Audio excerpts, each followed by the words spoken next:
Subscriber ahead. Look up.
Traffic, Frontier Flight 335 mile final 26 for Atlanta.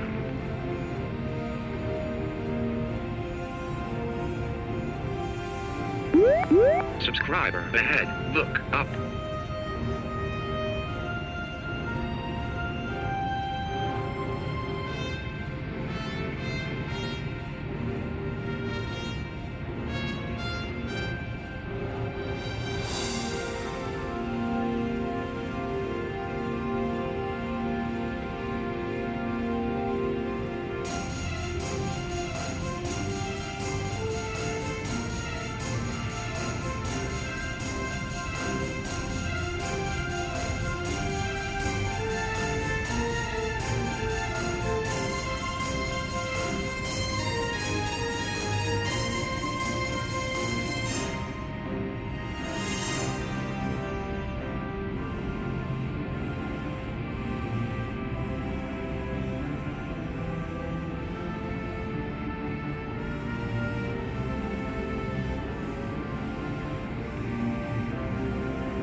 Hello, hello, what is going on, guys? Welcome back to the channel. Long-awaited stream. I am hangs in there for us for this stream. I am super excited to get this one underway for you guys. You guys have been waiting for it for a long time. You've been asking for it.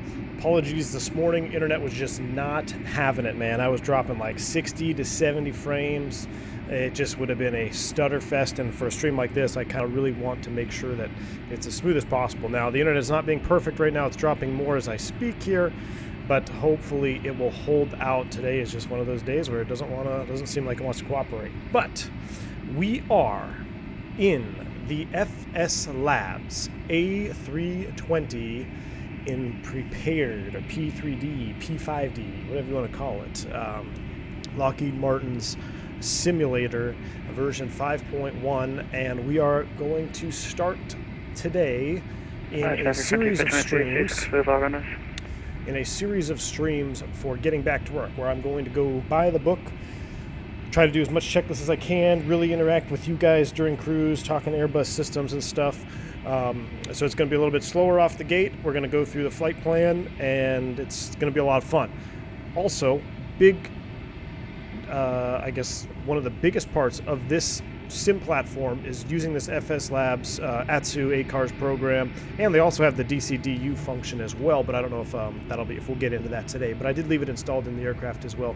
We might dabble with that on another stream, but this will pretty much immerse you about as real as it gets as far as integrating with GSX and what happens to the flight crew. So we're going to have a lot of time to chat during the stream here, like we're waiting for passengers to board and things like that. So I'm gonna Atlanta traffic Delta 420 final for I'm not going to be paying too much attention to the chat box here right as I get underway, just because I want to get things started, and then as we have time, we'll be able to get back to everything. But shout out to everybody. That's been quick shout outs. I see some green names in there. Robin H, A Guy, what is going on, man? Miss Jungles, Captain Tom, Slam Cannon, Clear Direct Fubar, Robin H, Flying Guitarist Sam. Good to see everybody here, and many more. So let's get into the airplane first.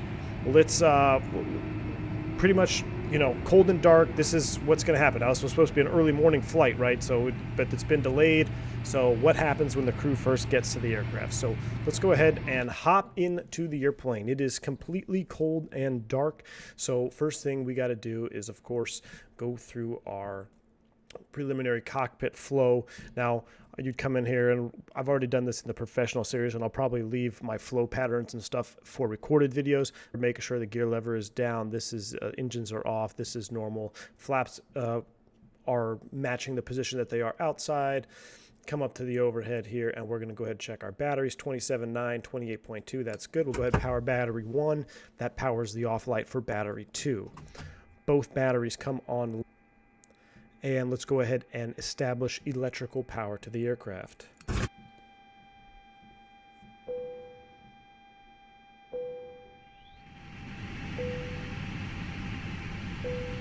All right. Power's coming online here. We're going to press and hold to turn on our McDoos. And I'm also going to resize these here while we're waiting for everything to come online. Now I should have opened the volume mixer. Let me open volume mixer here just because I don't know how the sounds are. I'm going to adjust those right now. Alright, get the sounds up a little bit for P3D. Alright, this doesn't, I'm going to resize it a little bit here. That's normal, engine's just going through all Atlanta traffic Delta 420, short final for 26 right. Go ahead and turn off him for a little bit. Make a nice big box. There we go. Well, that's a little blown out, huh? Let's see if we can. I didn't have time. This morning I had everything set up perfectly, guys. I even took a shower. I was ready to go. I was so disappointed when nothing turned on there. Okay, we got nav TCAS fault. That's normal. We'll go ahead and clear that from the ECAM. We'll go ahead and clear the lower ECAM. Door proxy page. Everything looks good. Let's go ahead and begin with getting the initialization started here in the airplane. So we're going to go with the ATSU function, AOC initialization. Now, this should auto-detect the flight plan on file. This is a mistake here. This should have been NKS 1013, but that is us, 1013. We can go ahead and request the initialization data. Now, a big thing about ACARS and ATSU, because we're going to be in this box a lot today, essentially what happens is that it's airline specific, okay? You can really set up your airline's airframes to have different options. Some of these options I'm familiar with, some are a little bit probably used elsewhere, different airlines, but it varies from airline to airline. But there is a lot of stuff in here that we're going to get to.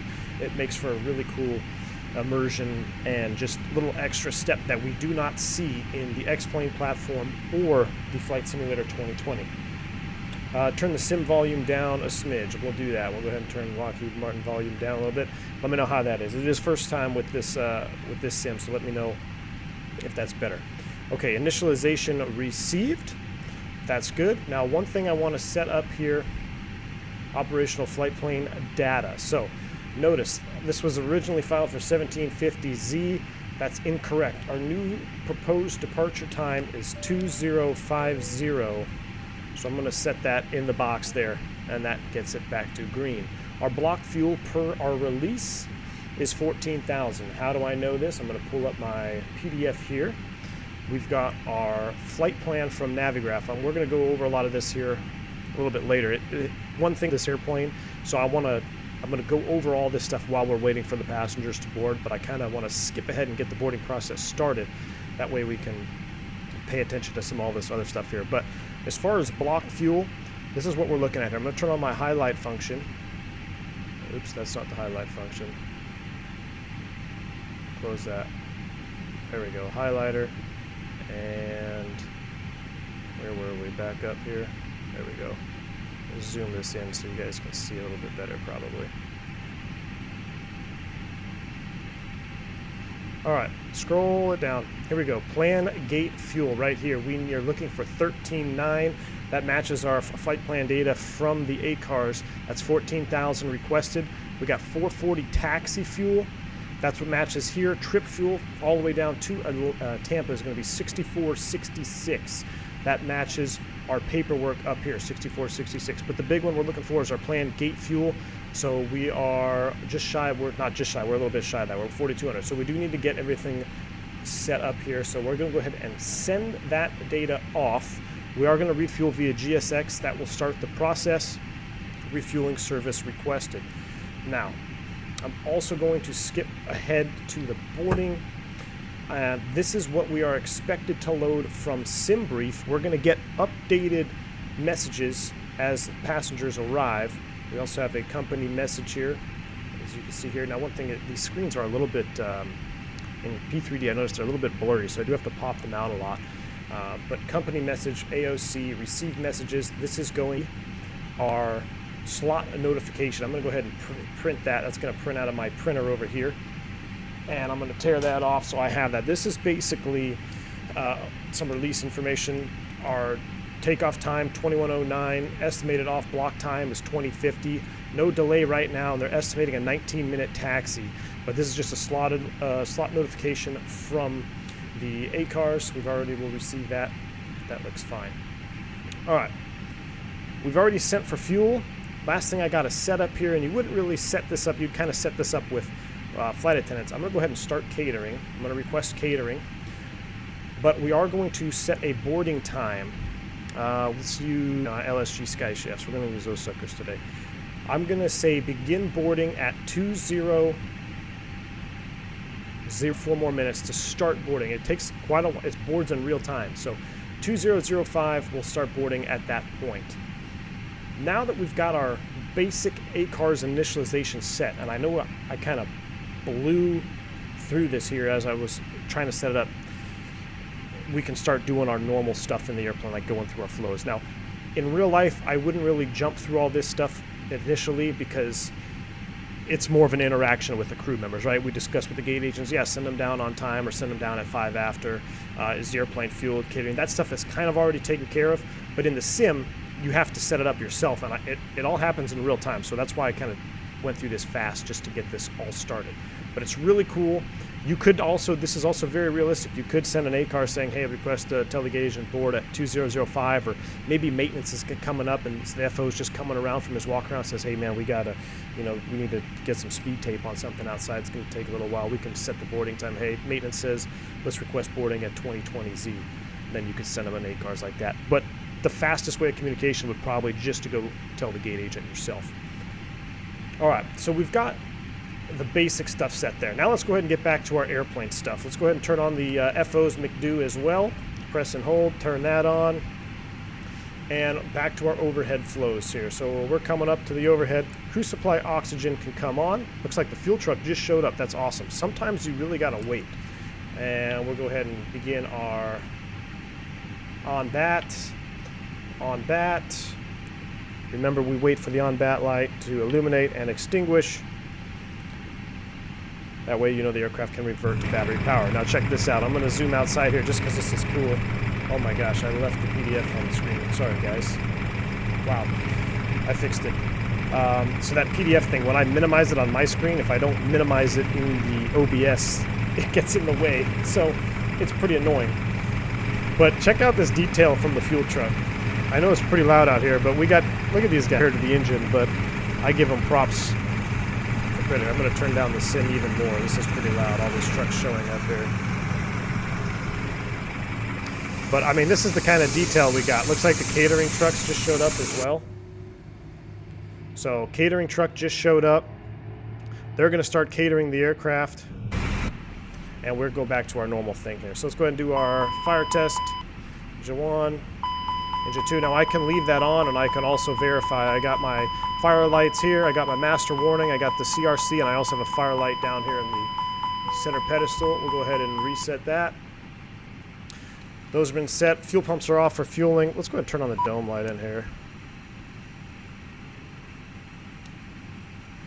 Get a little extra light here. We go. We're taking fuel right now. Everything else is off. These pack lights are off. We'll go ahead and turn them on. It might be some airlines' procedure to shut packs off. And maybe this airplane was really cold and dark, and that's why you saw those off. But sometimes you'll just see those fault lights there. That's normal. Seatbelt sign is off. Everything else is off for fueling. Nav light, that could have been on as well. Overhead panel looks good. Let's go ahead and get back to our flight plan initialization here. Yes, JCP, I do have a thermal printer. It's pretty amazing. Subscriber ahead. Look. So I will get to your chat, guys, in a minute here. Atlanta Center. Hey, I just got a PDC from Atlanta. That is awesome. Subscriber ahead. So one Look thing at a up. time here. Let me pull my PDF back up. Pull this sucker back up. And we're going to kind of verify everything here. We are 1013. Cost index of 18. Here we go. Cost index of 18. That looks good. Flight plan. So now I'm going to go ahead and step through. We'll put you into plan mode. And I'm going to make you really big so you guys can see this. Let's go ahead and step through our flight plan here. This came in through the company route, so we definitely want to verify everything is there. We are on the, just making sure, bang 2 luck transition, so that looks good. Slaw, rivet, bang, luck. Heaven. And then from heaven, we're supposed to join the Fox 5. Now, this arrival, I'm doing a boo-boo. I'm going to go ahead and set 1 left in there right now. I think we're slightly out of date. We got Fox 4 in the box, but no transition. Insert that. I won't tell if you don't tell. So luck, heaven to beer. So we'll clear out the disco. Insert heaven to beer, die pay. And there's a bunch of expecs that we're going to have to load in the box a little bit later as well. But our route checks, cross-reference it with the flight plan, so that looks good. So our flight plan is in the box.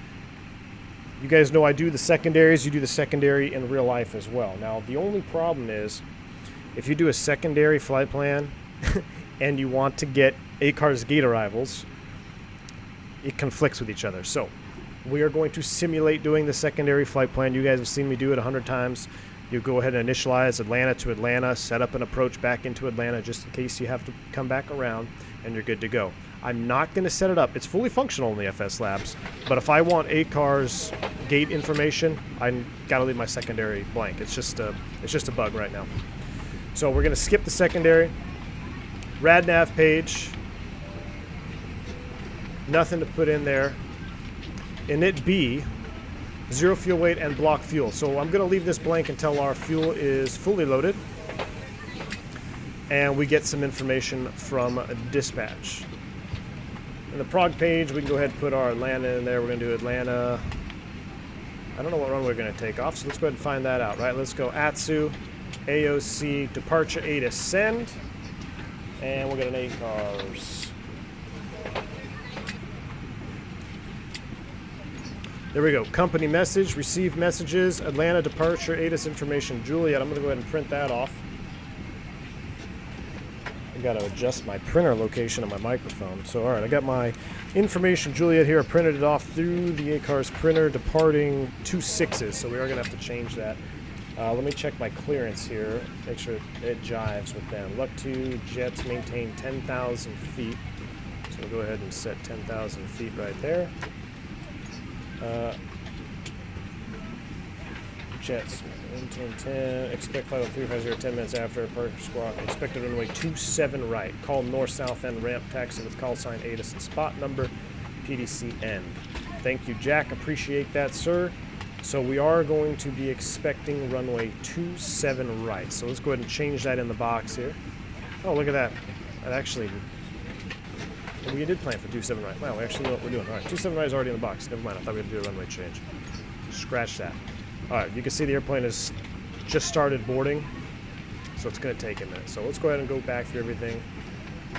Let's go back to ATSU, AOC. I already sent that. That looks good. Now, I already got my pre-departure clearance. Hello. I wonder if I can send it through.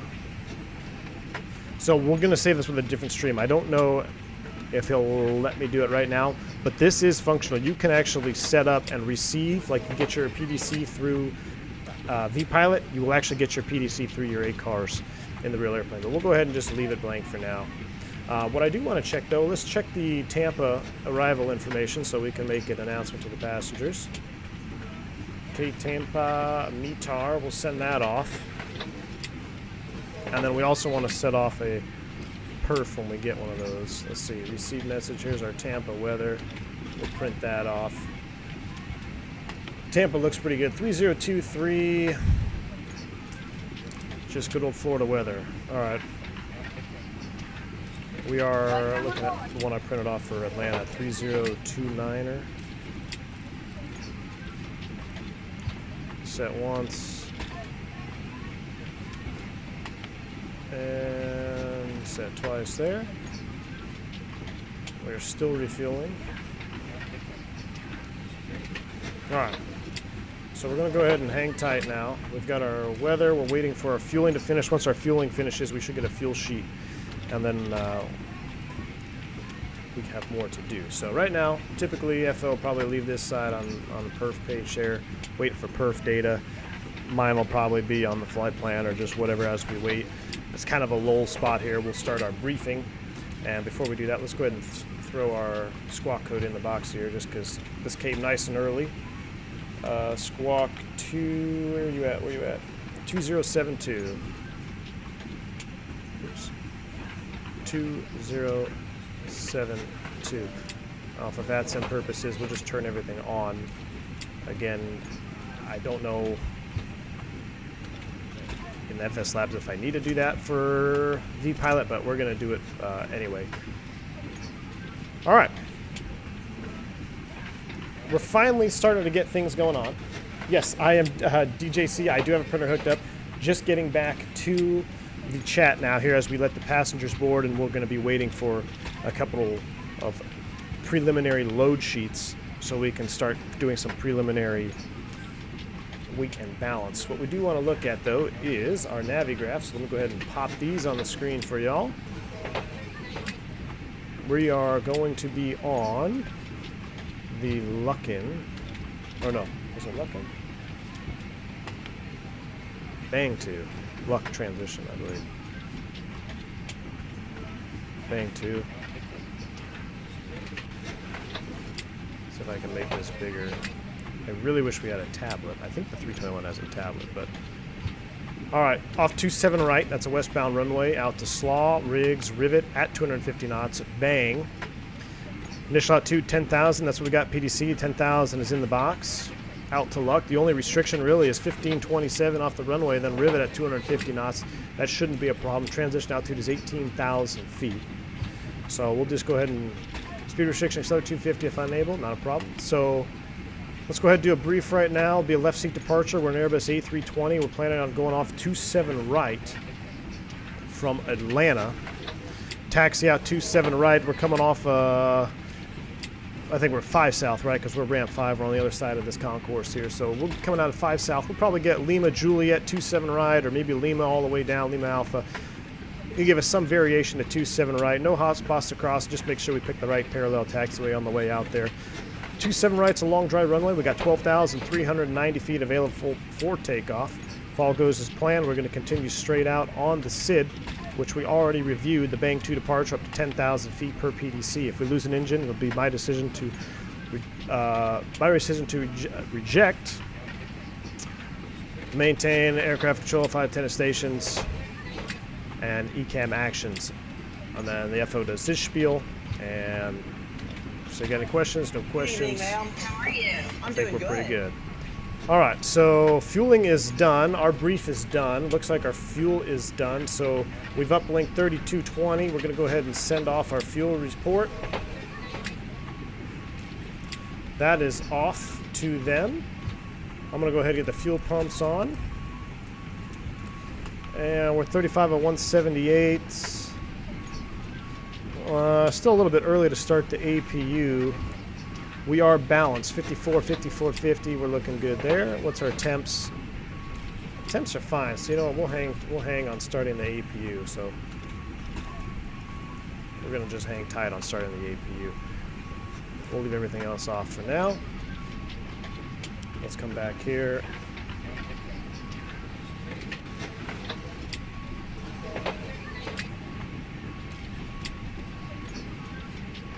$20.50. There we go. And I'm just making sure I'm not missing anything. We are boarding. We sent our fuel off. All right, here we go. Performance information. JCP123 says CPDLC does not work with US ATC clients on VATS. Okay, so maybe that. Good to know. Good to know. I know it works, I think, in Europe because I saw a couple different videos on it. But that's good to know, man. Then we'll just skip it all together. 27 right is our runway. 3029 is our altimeter. Temperature off the ECAM 14. Wind is, this is why you print it off here, 310 at 6. We're going to do takeoff, estimated takeoff weight, and estimated MAC tow. So we need to get, we're still waiting to get some load sheet information. So at this point we're still waiting, but I can go to init B here and I can put in our fuel load 13.9 block fuel. What we also can do is turn off Navigraph, pull off our PDF here. What are our planned numbers? Our zero fuel weight is planned 137.4.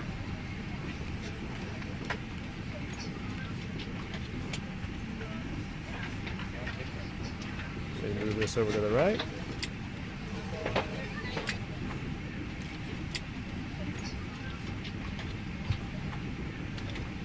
Okay, so that is right. So 137.4, and then what I'm going to do until I actually receive real numbers, and this is going to be different airline to airline, but what we do is we just put in a block 30, and I wonder if it'll take it because I put in that until we get our actual.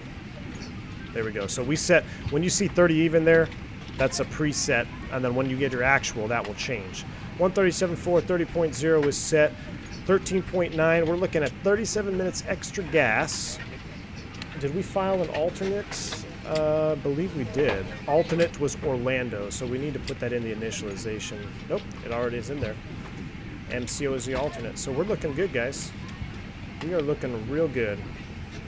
We're just waiting for perf data and a couple of load sheets from the company. And we can sit back and board the airplane. Now I can kind of look at some chat messages here. Alright, so I know I missed a lot of chat messages there, but again, look at our boarding totals. What are we at? We're 54 of 178, so it's almost a full airplane today. And we're just going to sit here and look pretty. JCP123, oh, I read that one. Michael Bonga, thank you, sir. Yeah, he pointed it out. CM Belate says, I mostly fly on Europe and quite a lot of center and airport have PDC and coupled clearance. Austrian Fur has 100% PDC. That is awesome. So we may end up having to do some Euro flying in the Airbus. Please place your large bags into the overhead we can mess with it. The CPDLC is really cool. It's a really cool function to have, and I think it's going to be pretty standard in the coming years. Dougal, what's going on, brother? He says, this is seriously tempting me to reinstall the sim. This, it will, man. This airplane is a different level. Jeremy Harvey says this is like rediscovering the Airbus and falling in love all over again. I'm right there with you, Jeremy. Estimated flight time. Well, let's go ahead and take a look at that. We'll pull up our PDF here. Let's look at our flight plan. I wish I could. I don't think you guys can read that, can you? I don't know. Min takeoff fuel is 13.5. Here we go. 1 hour and 5 minutes with a burn of 64.66. That's our planned burn fuel. That's our planned en route time. 1 hour and 5 minutes. Here we go. Distance to Orlando, our alternate 144 miles, 35 minutes, fuel 3109. Not a problem. A couple other things on the flight plan here that we'll go over at a different time when we actually go over one of these. This is just straight off a sim brief. This is this flight plan, I think, is the cleanest one to read. This is the United 18 format. So UAL 18 format off sim brief. I think it's one of the cleaner ones that you can look at. But basically, release ID, who did it, a bunch of stuff that you really don't necessarily pay attention to on a short flight like this. MEL item info, this is important if you have inoperative items on your aircraft. You want to make sure you have it here. You pull up the MEL, make sure everything looks good. No dispatcher remarks. Sometimes they'll put in here tankering fuel or filed you low for turbulence, something like that. Coldest en route fuel temp, -22 over Honed. There's the lat long for it. Flight is not en route terrain limited. That's a whole other ball game for discussion. Here's our operational flight plan. Bang 2, Luck, Haunted, Heaven, Fox 5 into Tampa. And then here, of course, is where you would score fuel and track your time en route. So everything looks good. Flight plan has been reviewed. We'll go ahead and get rid of that.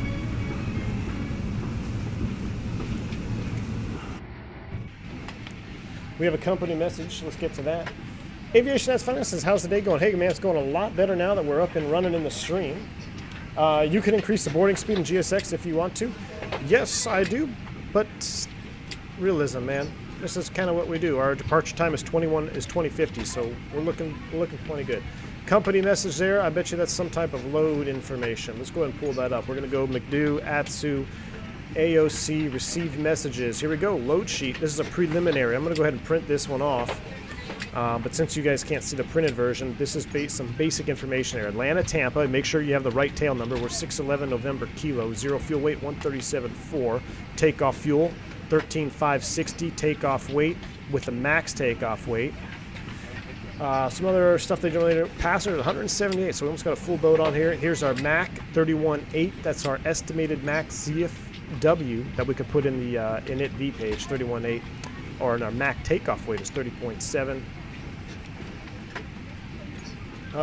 Service weight adjust, index, potable water, 10 for 10, 100% was done. Deductions nil. Prepared by Elizabeth Clemens. There's the number in case we need to call her. Fuel in tanks 14,000. We'll go ahead and accept that. And let me tear it off my printer here. So now I have some information here from the preliminary. So why do we run preliminary takeoff data? A reason to do preliminary takeoff data, the biggest thing is so you can catch any differences that may happen. Maybe you loaded something that you didn't load, or maybe you were planning a lot heavier than you were. Maybe you were planning lighter than you were. That could be dangerous, right? So anything that doesn't jive with pre-planned numbers, it's an alert to the crew, like, hey, something's not lining up here. What is it? It's just, we had no shows connecting passengers, or what is it? So according to our prelim, our estimated takeoff weight that we just got was, let me find it here,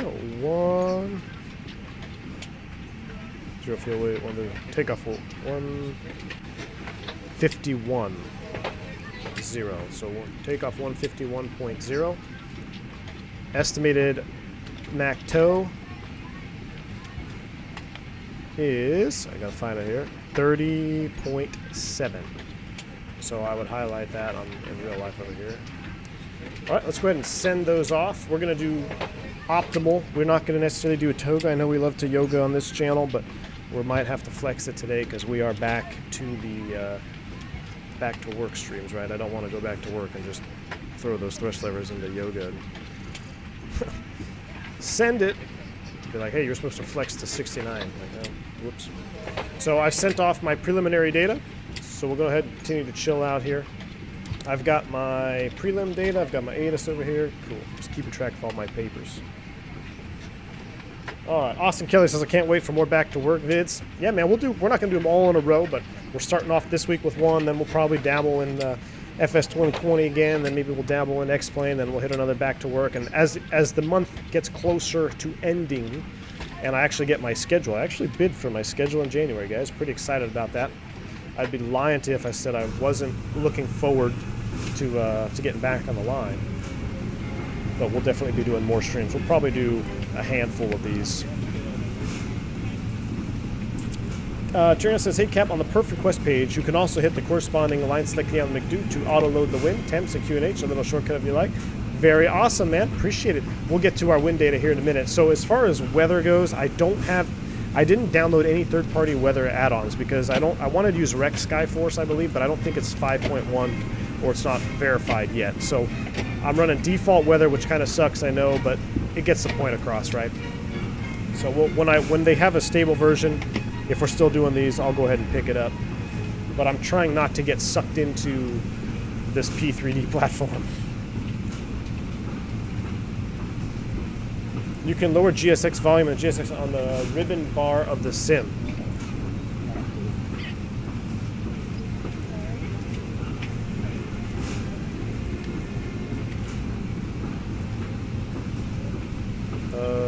Audio. Oh.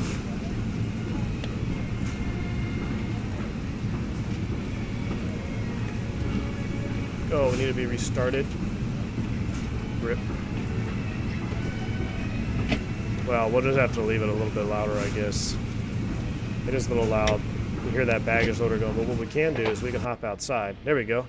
So we're still boarding passengers. I know that. Thank you for showing me that. I'm very new to the whole GSX and how it actually works in P3D. But yeah, now I don't have to listen to freaking belt loaders or people walking down the jet bridge. Appreciate it, man. Captain Shutdown. Appreciate that. Like the background music. There you go. Is this more realistic than the TOLUS? Well, I think you guys have already seen there's a lot of functionality in the ATSU pages and ACARS pages that we don't have, not just in TOLUS, but on any maybe the Zebo, on any X-Plane add-on. I think maybe the closest would probably be the A300 with the EFB, and you set everything through the EFB. What I like about this is it's all pretty much real time. You can adjust the speeds, but I've pretty much have it set to where I think it is pretty realistic. I mean, you board up 178 people. It takes a little while. So, and it's not uncommon that you're sitting there waiting to get things, waiting for boarding to complete, waiting for baggage to complete. So, and this is all about realism, right? This is about being immersive. This is about getting me back in the flow, the workflow of, okay, how does this work again? Okay, we get in, we do all this, and you got to sit there, just getting into that habit, of getting things back jiving the way they are supposed to. Miss Jungle says, have you got a 16K celebration stream planned yet? Do not have a 16K sub celebration stream planned. I think we're going to do a big one at 20K, so we'll see. Go ahead and keep subbing to the channel if you like this type of content. There's plenty more to come. I don't know what it is, man. I don't seem to be able to get more than one stream out a week. I was like, man, I have all this time to stream with you guys. But I'm trying. Hope you all had a wonderful Thanksgiving here in the U.S. Green Dot Speed says Active Sky for V5 just got released. It's awesome. Green Dot Speed. Well, I'm going to check it out after the stream, man, and we might hook it up. Freeware weather engine called P3D Weather. It is extremely simple and will do the job. Leonidas, I will also look into that. Thank you very much, man. I'm really trying not to get sucked in. I know Orbix had some crazy good deals for P3D. I just got a couple of them to kind of dress up the sim a little bit. I've got airports, right? This is Imagine Sim Atlanta, which is pretty sweet. Another Spirit plane over there.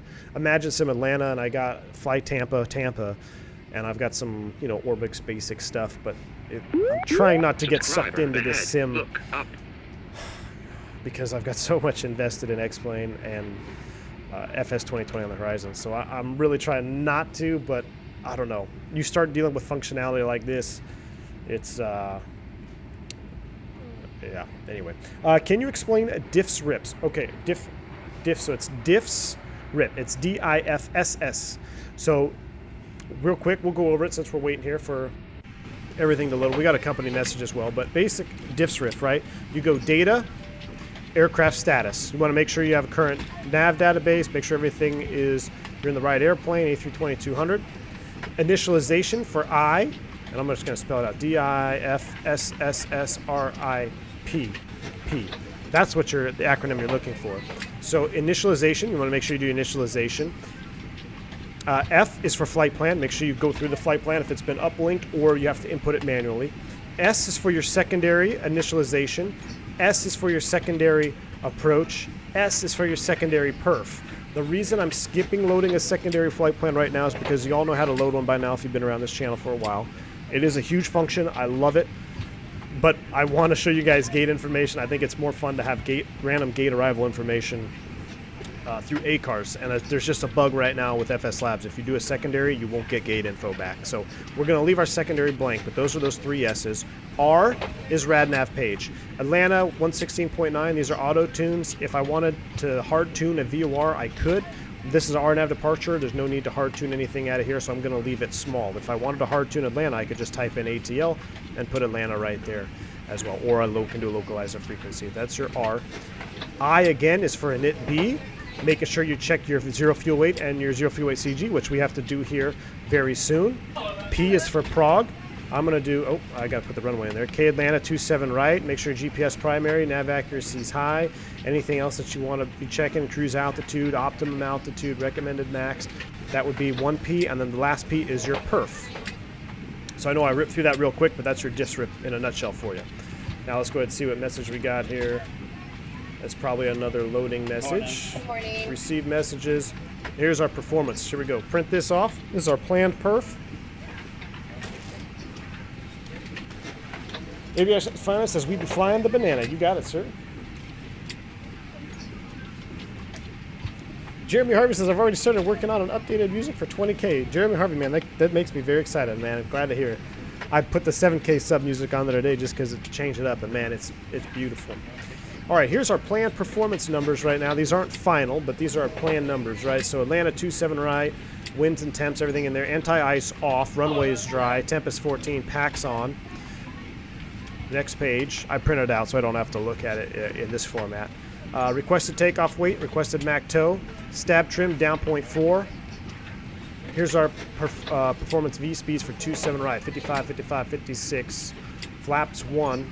No takeoff shift. Takeoff runway, takeoff remaining is 3776. That's a good number to keep in mind. And 216 clean speed, flex is 69. I got kind of cut off there in the McDo. That's why you hit print, and I can look at it now on my little thermal printer. And in real life, these would print out right here. So it's basically the same size it would print out in real life, maybe a little bit smaller on my desktop. But 55, 55, 56. But let's go ahead and update our CG.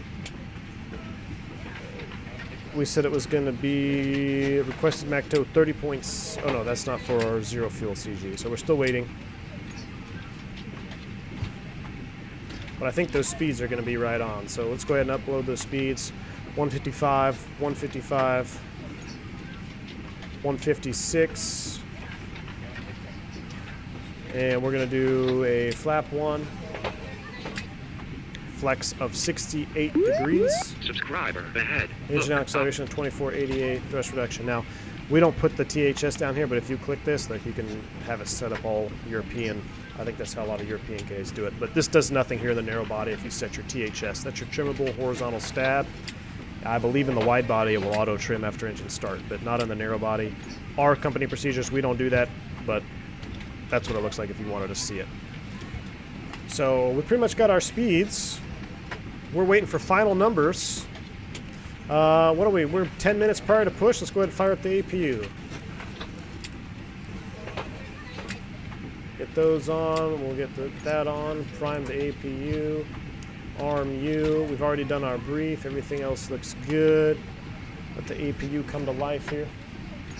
What is hard tuning? Hard tuning is manually tuning. So right now, Atlanta, in the RadNav page, let me show you.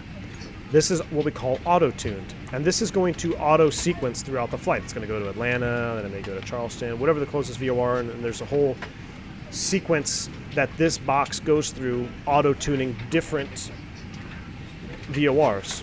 If you hard-tune or manually tune it, it will not change. So this would be good if you have maybe a special engine out or something where you don't want this to auto-sequence on you.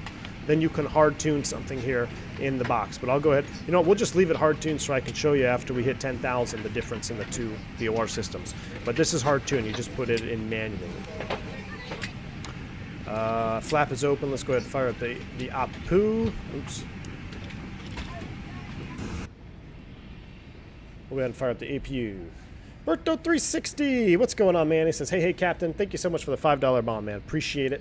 Glad to have you aboard, Berto360. We are approaching departure time. What do we got loaded here? Let's see if it pops up on the top left of our screen. Let's see the next time it comes around. We should be getting close to filled up here. We'll have 146 to 178, so we're almost done. Welcome aboard, Berto. Were all the flight deck doors left unlocked before 9/11? I'll tell you what, it was a lot more lenient. It was a lot more lenient before 9/11. But yeah, it would be not uncommon to see a flight deck door open. Can you quickly explain when you turn on each light? You mean the overhead lights? The outside lights? We'll talk about them when we get them going. APU bleed. We no longer need the external power. We'll leave the temps. I'm going to go ahead and put these right in the middle. I hate cold cockpits. We're going to leave them right in the middle there. We got the APU bleed spooling up. Everything else is looking good. Subscriber ahead. Look up. Here comes a company message. What do we have? Final numbers.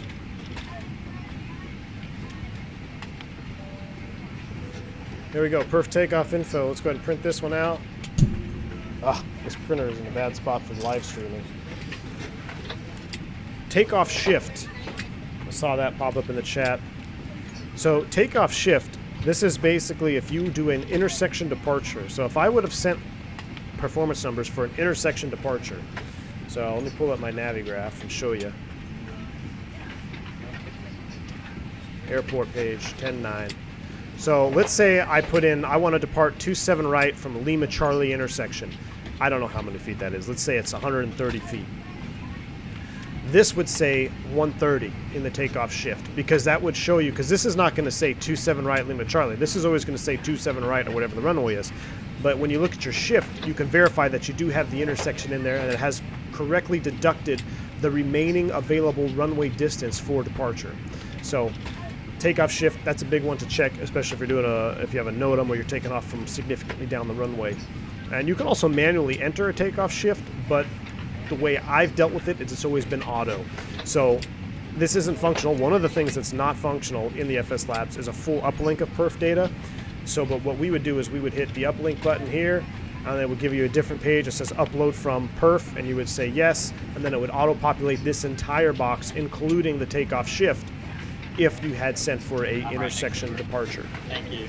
So that's a quick dealio on that. I'm looking at my perf takeoff info, 137.4 with 30.7. So we're going to change that out. 30.7, there we go. 137.4, 30.7. Estimated takeoff weight, 151.0. So that looks pretty good. I cross-referenced that with my other one. And that looks pretty good. We're pretty much almost ready to go. APU bleed is online. 10,000 feet. Atlanta, no tower. Atlanta ground is online on 21.9. So I guess we can go ahead and tune them in the box.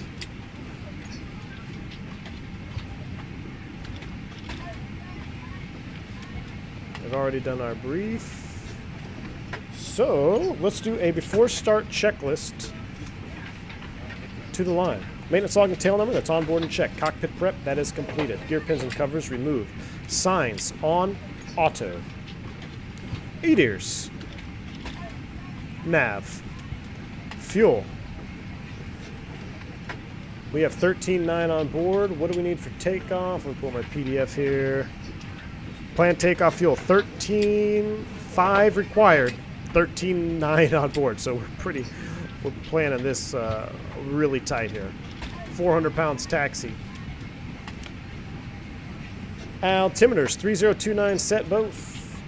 EFB is checked before start checklist to the line. Alright, we put you back into arc mode. 10 miles. FDs are on. We've already briefed everybody. We are almost ready to go. 168 of 178. 121.9 for ground. Atlanta ground, runway 26 left, taxi via Foxtrot Echo. Foxtrot Echo, dash 883. And I don't see tower, so the one after will probably be departure, right? Which is 126.7. We'll throw that in the secondary, or not secondary, but we'll stand by. Kilo.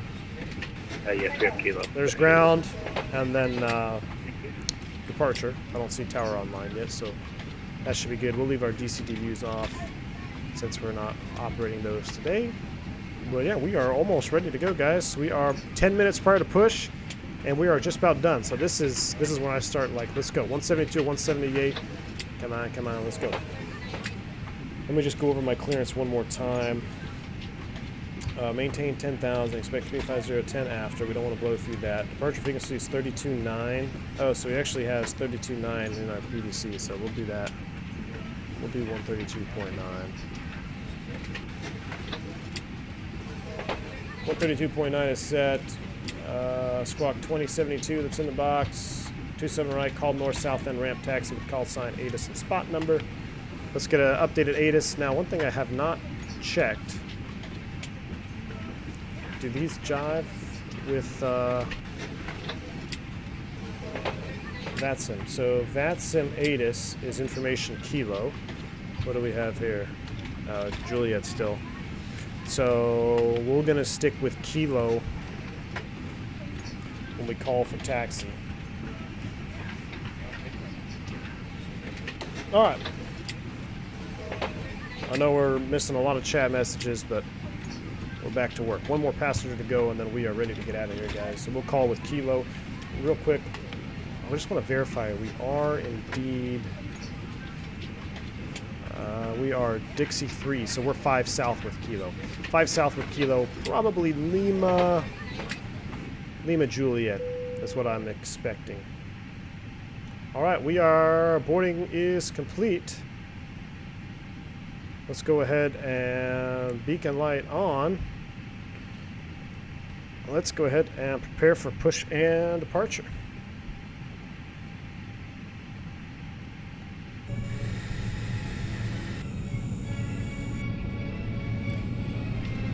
Can you discuss the icing procedures using the ditching switch? Fuzzy Condor, I'm so glad you brought this up.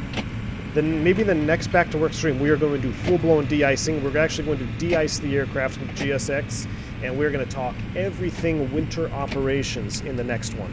So landing in snow, taking off on snow, everything de-icing is coming in the next back to work stream.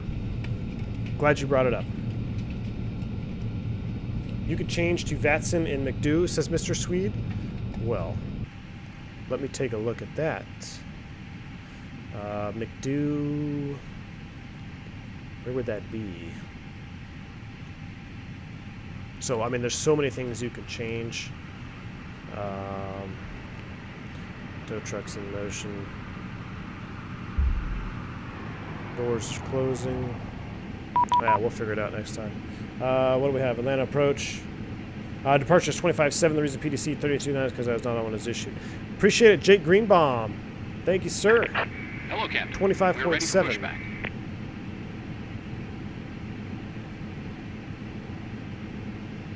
25.7 is set. And I'm just waiting on the doors. What are we going to do below the line? Locking gear. No, he's going to freak out, want me to release the brake.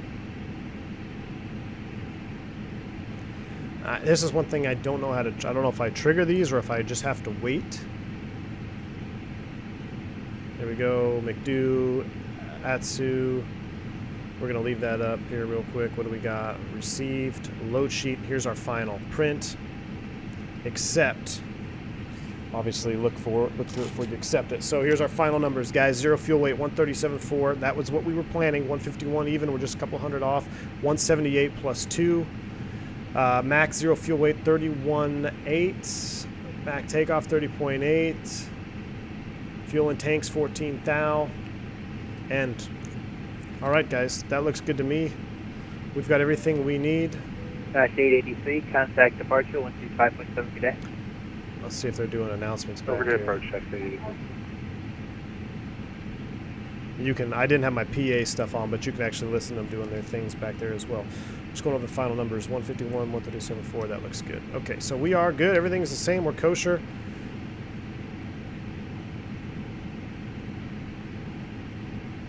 And I don't think they're going to. I think I have to start the pushback. We're going to go straight back, manual, stop 100 meters. Departure check completed. Bypass pin inserted. Release parking brakes. All right, below the line, windows, doors, and slides. We want to make sure these are closing on. They're not. We're going to pretend that they are because I don't know how to trigger them. Beacon is on, thrust levers idle, parking brake is off. Release parking brakes. All engines clear. Start at will. Roger. Tow truck is super loud, so we're going to wait to start until he disconnects from the aircraft. Crystal the Wolf says, will you switch to 2020 when there's a good enough airplane for... You got it, man. See, there we go. He always says arm your doors after we start pushing back. I don't know if that's just a faulty trigger or what. But there we go. Now we can do below the line. Doors and windows, close and arm. Beacon is on, idle. Park brake is off. Transponder is in auto. 4-star checklist completed. Ladies and gentlemen, boys and girls, good afternoon, and a very warm welcome to your flight today. My name is Norman. It's my I promise you I'll be much more interactive in the chat once we get airborne. In the center, very shortly is Carl, and up the rear. Why don't you turn up the DCDUs? Because we're not going to use them this flight. But I'll turn them up when we get back in the cockpit. With that in mind, please. Somebody said you don't even use, that you can't use them in the U.S. Safety procedures of this aircraft. Thank you. He's doing his thing. But yeah, I mean, they are fully functional. Ladies and gentlemen, we now ask for your attention while we take you through the safety procedures on this aircraft. A safety card is in your seat pocket showing the exit routes, oxygen masks, life It says for me, jackets, ortho is a and must, which I brace love position X-Plane, that but if you I get must that in adopt if P3D, you nothing hear gets FSLs, but I have to invest. Set brace. parking brakes. There are Stand by. 2 emergency exits at the rear, 4 Brake in set. the middle. We're just going to shut him off. engine start. Alright, so let's go ahead and crank it. There's our bleed pressure. Starting 1. Start the chrono. Here we go.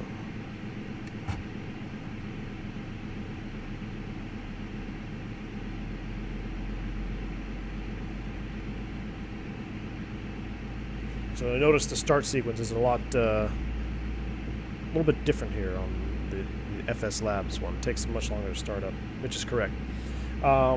So ortho is a must. Orbix has some really good stuff to make the default ground look better. What you guys will see today, it's not ortho, it's just Orbix, kind of their basic, they change the files and stuff.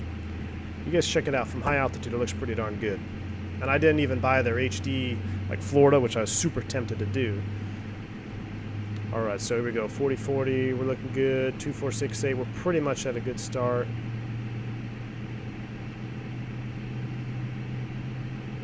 There's 50, look at that, we're 57 second, 59. Minute 10 is normally when I see that avail light in real life. Minute 5, 6, 7, there we go, avail. Alright, that's a good start. I'll acknowledge it with intercom check. Good start, you guys are clear to disconnect. And we're going to go ahead and fire up engine number 2 as well while we're sitting here. This airplane's been sitting all day.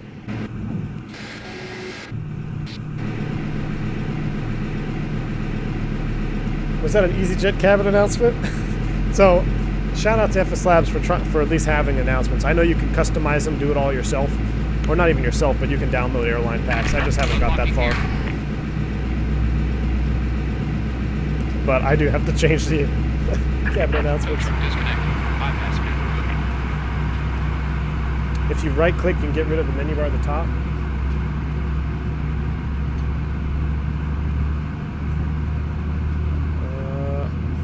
Right click, how do I get rid of it?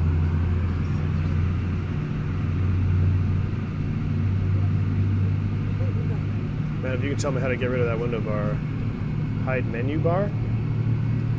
Is it hide menu bar? Left is clear. Right is clear.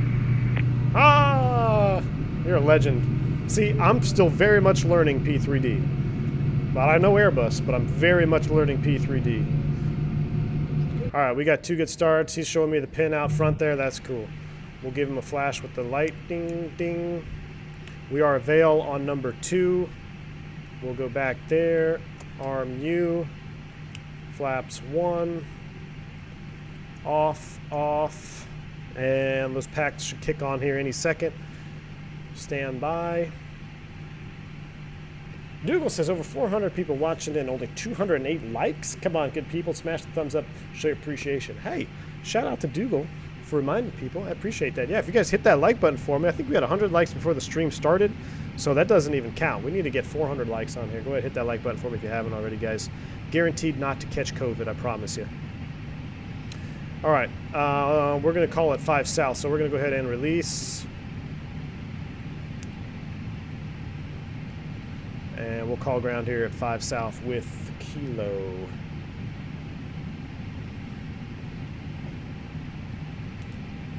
Brake check. Pressure 0.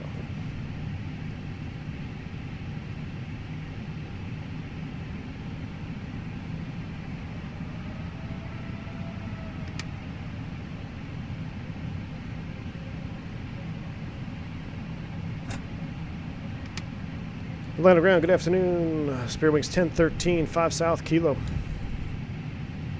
Spirit Wings 1013, Atlanta ground, squawking with Charlie.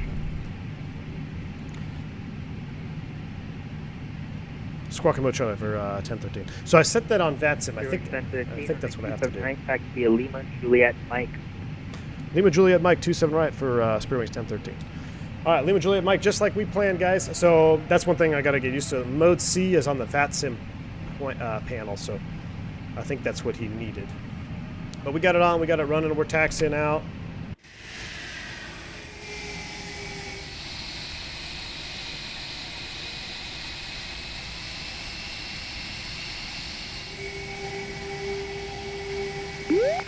Subscriber ahead. Look up. Trying to find a good angle so you guys can kind of appreciate. Whoa!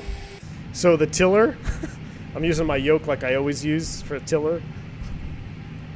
It's pretty monkeyish, and the ground handling could be better, I think. Where's my view at that I want? There we go. All right, here we go. Flight control check. Full up, full down, a neutral, full left, full right, neutral, rudder, full left, full right, neutral. Auto brakes max. Look up. Takeoff config. You go left. You go auto. Everything else is set. Flight attendants, please prepare for takeoff. So I've got that set. So Julieta is just past the Delta, I believe. I'm gonna pull up my Navigraph here. Wouldn't that be embarrassing if I just taxied past it? Back to work stream. I can't find the runway. So Lima Juliet is after 6 South. So there's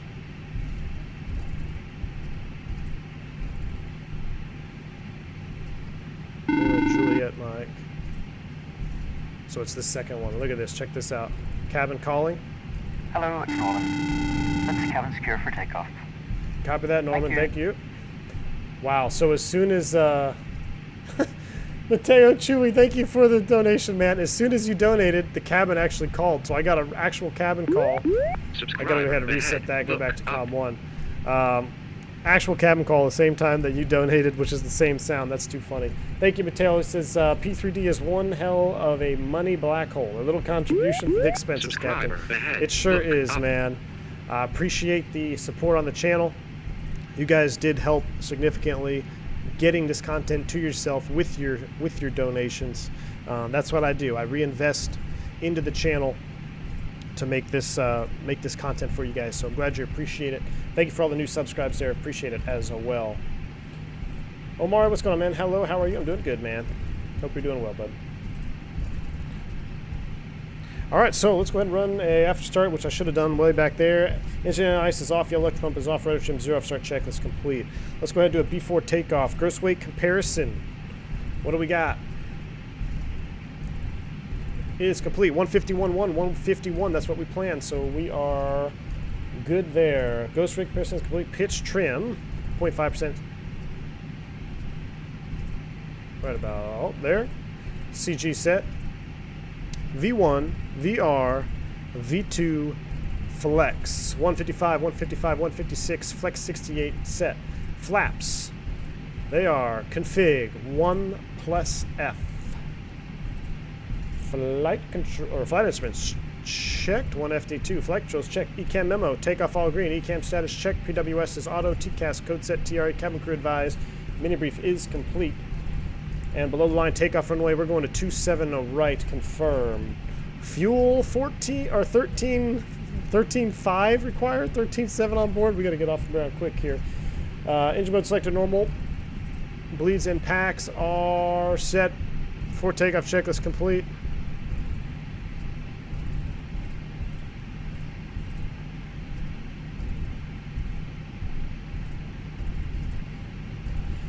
All right, here we go. Mike is the end here. This ought to be interesting though. Taking off. Do we take off on the ground or? What I do want to set is the screen. So the P3D pop-outs. I don't know Spirit if Wings 1013, contact departure 125.7, good day. 25.7. We'll see you. Spirit Wings 1013. So I guess I take off with departure. Interesting. That's just something I'm not used to for this fat sim. But I will definitely give him a call. Let me resize these for you. Who's that call? Oh my gosh, I thought the flight attendant was calling me. Bolinas, thank you so much for your donation, man. He says loving the stream tonight. Bolinas, appreciate the donation, man. Very much so. Thank you so much for your support, dude. I thought the cabin was calling me. Atlanta departure. Spirit Wings 1013 will hold short 27 right, ready to go. Spirit Wings 1013, Atlanta departure, good afternoon. RNAV to SLAW, runway 27 right, cleared for takeoff. RNAV SLAW, 27 right, cleared for takeoff. Spirit Wings 1013. All right, RNAV SLAW, that checks.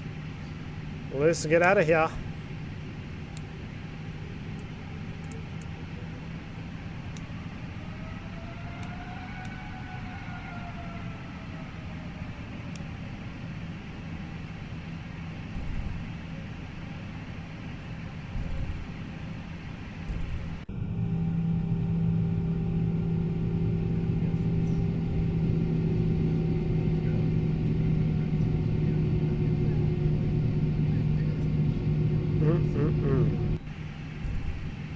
See if we can get the line up here. I'd venture to say that Toga may actually handle better on the ground. Maybe it's just my funky tiller axis here with my honeycomb. All right, RNF to SLAW, guys. Here we go. Nose forward on the stick. Spool them up 50%.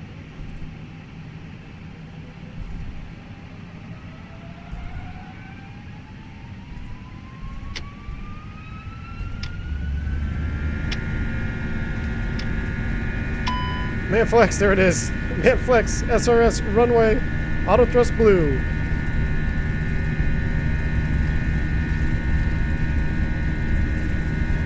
$80 knots, thrust set.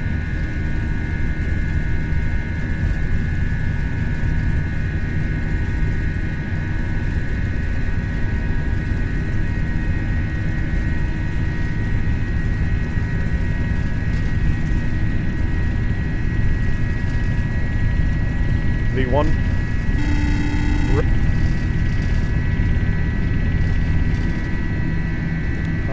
Is it right? Here up. Nav.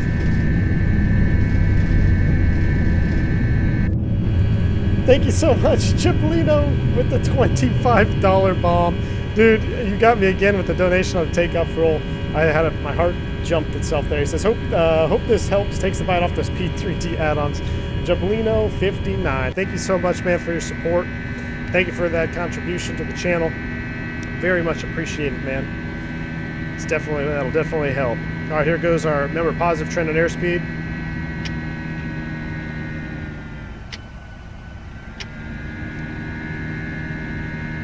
Spirit Wings 1013, radar contact, stay altitude limit.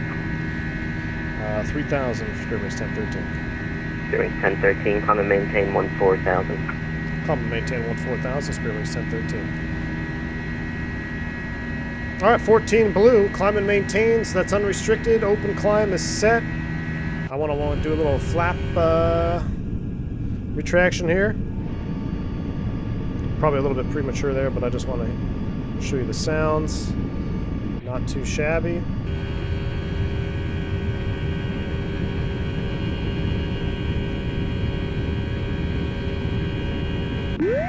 Subscriber ahead. Look up.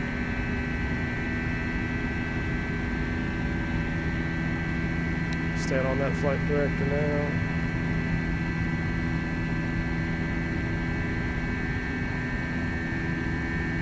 We're back to work, so not really much talking here below 10,000 feet, trying to keep that sterile cockpit.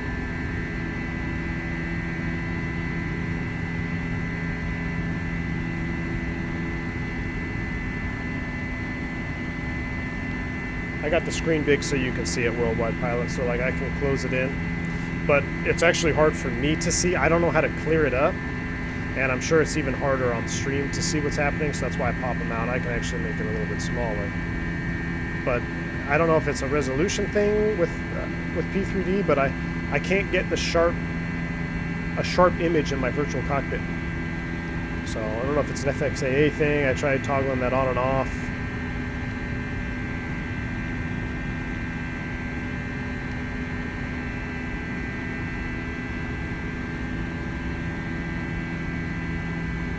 Poltergeist says she's heavy today. Yeah, we're loaded pretty good, man. 178 packs. Not a lot of fuel, though.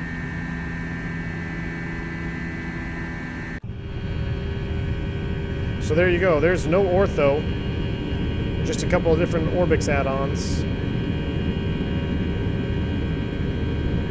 It's pretty believable for me.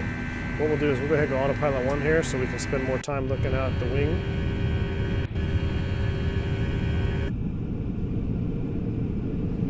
There's behind the wing.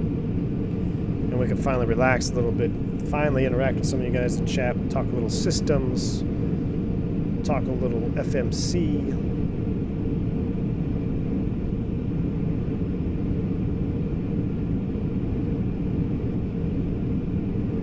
P3D seems laggy. Nah, actually, not really, man. Contact Atlanta Center 132.907. Take care.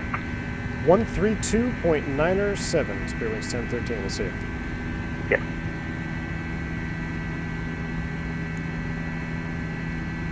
Atlanta Center, good evening. Spearwings 1013. We're 10-4, climbing 14,000. There's 10,000 feet. Go ahead. Spearwings 1013, Atlanta Center, climb and maintain Pilot 350. Climb and maintain 350, Spearwings 1013. 350 is set at 10,000 feet.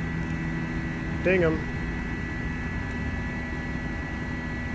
There's a rivet 250. We don't need that, so I'm going to come here, speed constraint, delete rivet, insert, or delete the speed, and now you'll see my speed is going to our climb speed. 297 is set. We no longer need to worry about rivet 250 knots. Ladies and gentlemen, please keep your seatbelt fastened while the seatbelt sign is on. Easy We check. recommend that you keep your seatbelt fastened whenever you are seated. Toilets are located at each end of the cabin. Remember that smoking is not permitted at any time. This includes e-cigarettes. All right. In just a few moments, we'll commence our in-flight service, offering you the chance to purchase from our selection of fresh food available today. Full details can be found in your in-flight brochure. You can also purchase a selection of hot Well, I beverages didn't know he was together going to have with a drinks full-blown and spiel snacks here. from the bar. This is definitely not We Spirit accept Airlines, I can tell you payments that. in pounds, euros, most major currencies, and debit or credit cards.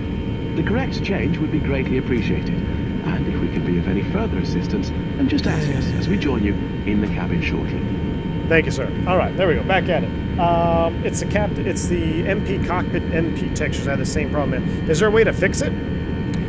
Slim Kenny says FXAA does make things blurry. Turn it off, then clear out your P3D shaders. Might help. I'll do that after the stream, man. Thanks. I'm gonna go ahead and turn down the stream as well because the engines are a little loud there.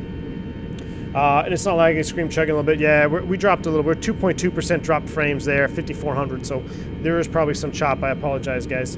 But let's see what we got. FPS should be holding. I got it locked at 40. And while streaming in the FS Labs, it's right there at 3940. Pretty much holding. I'll take that. Off stream, it locks at 40 when I'm not streaming. It's the sim texture resolution. All right, I'll check it out. 18, Greensboro, wind 300 at 10 on my Q3. You can get rid of the screen blurriness by turning off LOD and graphics menu. Wind LOD 30010. Also turn off FMC and MSA 2 or 4 will get rid of. Captain Shutdown, thank you, man. I'm taking, I'm copying these texts and then I'll check them. I'll do it all after stream. I hate to do anything mid-stream in case it crashes. So, but thank you for the suggestions, guys. Jason P says, which sound pack is better, BSS for the X-Plane buses or these ones? So, man, I don't know. You guys tell me. I think this is what I'll say. I love BSS. You guys know how much I love the BSS sound packs. The BSS sound packs are, in comparison to this airplane, these are default sounds, by the way, are more, what's the word I'm looking for? Maybe a little more cinematic. They're not wrong, and they're not good by any means. I love the BSS sound packs. But as far as what you hear in the cockpit in reality is actually not as exciting as what you hear in the BSS sound packs. Now, I know there's some options where you can tweak that, and you can remove the PTU sound stuff, which is all fine and dandy too, but I wouldn't say one is better than the other. I would just say that this one is probably errs on the side of a little bit more realism. And it's less fancy sound because you don't hear as much. All right, we'll go through 18. We'll go ahead and set standard. Standard set 1, 2, 3 STDs for you and me. Looks like a smooth ride. We'll go ahead and turn off the seatbelt sign. And let's go ahead and take a look at our fuel. Bang, luck, heaven, T-Burr, 7.5, plenty of extra gas, 371 to go. We are looking good, guys. So out of 10,000, we clear and copy. So right now, we just so happen to still be tracking the Atlanta VOR, but when we hard tune that, we'll go ahead and clear that out. And now it's going to auto tune for the rest of the flight. And then secondary, we would copy or active, but I'm going to leave that blank. We are in climb phase, everything looking good. Cost index 19. We're going to bump these. These are rookie numbers. We're going to do 75 through the board there. Cost index 75. What's that do to our fuel? 7.1. We're in pounds. This is the best thing. This makes me so happy. Pounds. I'm actually burning pounds. 5,000 pounds per hour. I feel like a new pilot, man. I actually know what's happening. I don't have to guess with kilos. But things are looking good. We're at a 922, climbing 350. We'll park it out here. Aircraft Atlanta Center is back. My voice climbs crash 1111 to you. Mateo Chui, what's up? He saes, I love the voice of the guy making the announcements. It's Phil Gale, a British TV and radio presenter and voice artist. Really? I had no idea, man. Drink coffee, please. I've been drinking a lot of coffee today, man. I was so prepped this morning. You guys should have seen. I know you were excited, but I literally had fresh coffee. I had all my iPads on. I had stream ready to go, and I was like, I'm just gonna test going live before the stream started, and it was not happening. I don't know what was going on.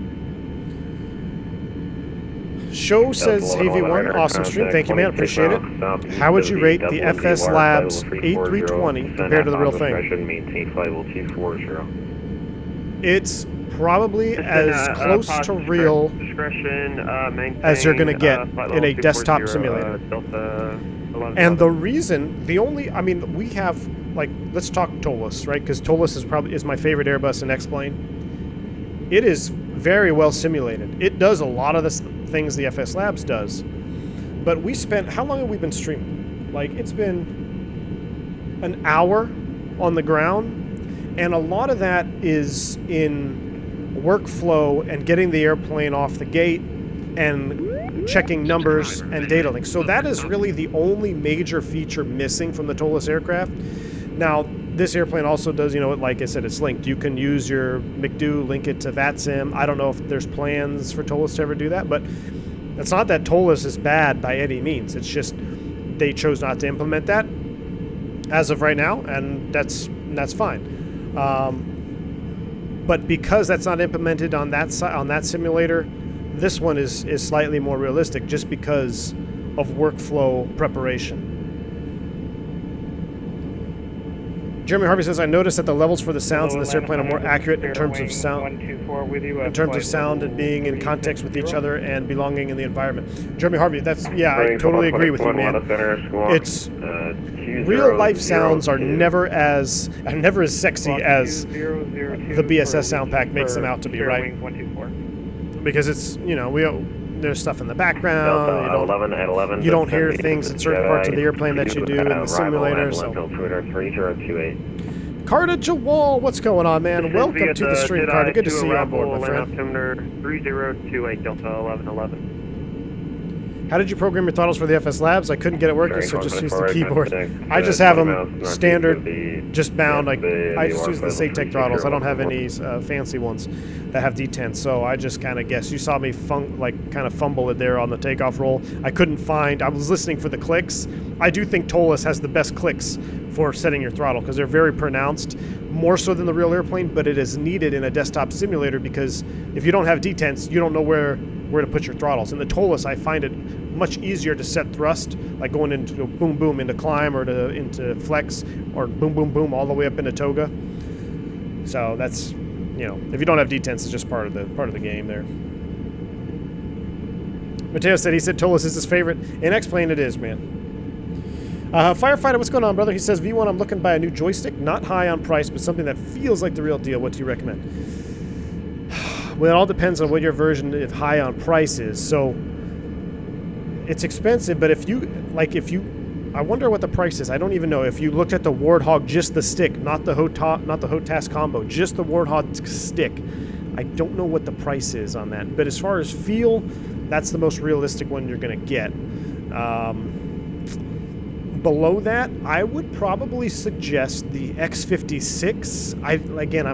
It all depends on what your version of price, what your pricing is. But the X56 was good because it had a bunch of different springs. Okay, I don't want to listen to that announcement. We'll come back up here. With the X56, you can put those really heavy springs in there, which kind of simulate the feeling a little bit better than some of your lighter joysticks. That's the biggest difference between the desktop Airbus and the real Airbus is the pressure that you feel behind the stick and the throw of the stick.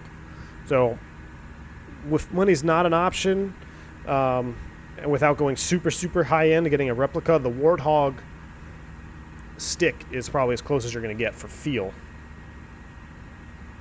Gavin, what's going on, man? He says, I haven't been on the stream in a while. Good to be back, V1. Gavin, welcome aboard, man. Glad to have you back on the stream, dude. Green Dot Speed says, when you rotate in the FS Labs, it feels completely different than the Flight Factor TOLUS. Just feels right. I would have to agree with that. So, I'm going to show you guys here on the PFD. Actually, I'll just zoom all the way in on it. So, in the real airplane, when I rotate, there are times when I'm pitching back and I can see my crosshairs. I forget what the actual name is for them now, but those little things that come on the ground, shows you the side stick deflection after first engine start. I can see them come up here and I can see them wiggle sometimes because as I'm pulling back on the stick, I'm not always 100% straight back, right? And I see it kind of tweak left and right. And you'll see this when you do flight control check. When you do flight control checks, if you do the full back for the elevator, sometimes you'll see the spoilers deployed because the guy can't pull it back 100% straight. For some reason, and I have to try it again when we get to the back in X-Plane. Maybe we'll go back in X-Plane on the next stream so it'll be fresh in our memory. When I rotate an X-Plane, I feel like I don't have that wobble. And I'm using the same stick, and I don't know what it is. If it's the timing that the airplane rotates at, or what. I don't have an answer for you, but it does feel different. I would venture to say that it feels a little bit more realistic. I don't know if it's a timing thing. But it's so little, it's so minute that just flying the TOLUS and the flight factor, like I really don't, I mean, the flight factor I think is the least accurate on rotation. The TOLUS is definitely more accurate than the flight factor on rotation. But I don't know, I'd have to look at it again.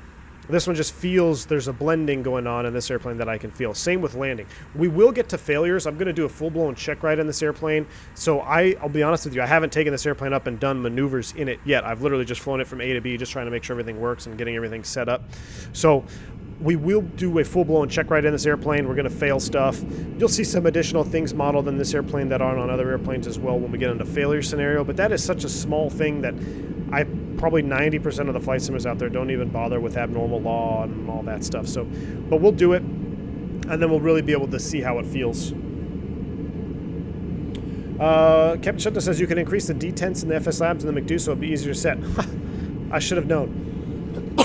You actually, I remember seeing that option in there. There is so much you can customize in the McDo in this airplane. Contact Atlanta approach 125.7 today. 125.7 for Delta 1111. Thank you. And Shoot Girl says, did your FS Labs copy come with free complimentary malware or Trojan? Supposedly FS Labs 11 embedding malware in their planes. So many years ago, there was a stink about malware in the FS Labs things. Now, here's the thing. My brother-in-law is IT security for Fortune 500 companies, right? Well, used to be anyway. So I don't know how to sound this, but Bearing 1013, Jacksonville Center is offline. Radar service terminated. Fixed change advisory. Please have a flight. All right, we'll have a good one. Spirit Wings 1013. We'll see ya. All right, 22.8 for CTAF. So, I mean, the full gist of it was they're basically trying to prevent, pirating of the airplane, and it is what it is. It happened so long ago that I think it's the product that's good enough now that if you're worried about that, but you're not worried about putting in your full name and giving networks your full identity and access to all that stuff, then you might as well not buy any add-ons. But company message, here we go. What do we got? I just happen to be in the cockpit. I'm guessing it's a gate message. Here we go. We're going to print that off. Tampa International, 611 November Kilo. Stand Alpha 18, estimated 2200Z. Thank you. Appreciate you. We're 292, and then we're going to start prepping here for our arrival. So we're going to make it to the top of climb? We're probably barely going to make it to the top of climb. Then we're going to have to start down. Actually, I'm going to do this. I'm going to pull this out just like we do in the other airplane, right? We'll go 7.6, and we'll expedite that climb up. 350. It's pretty high.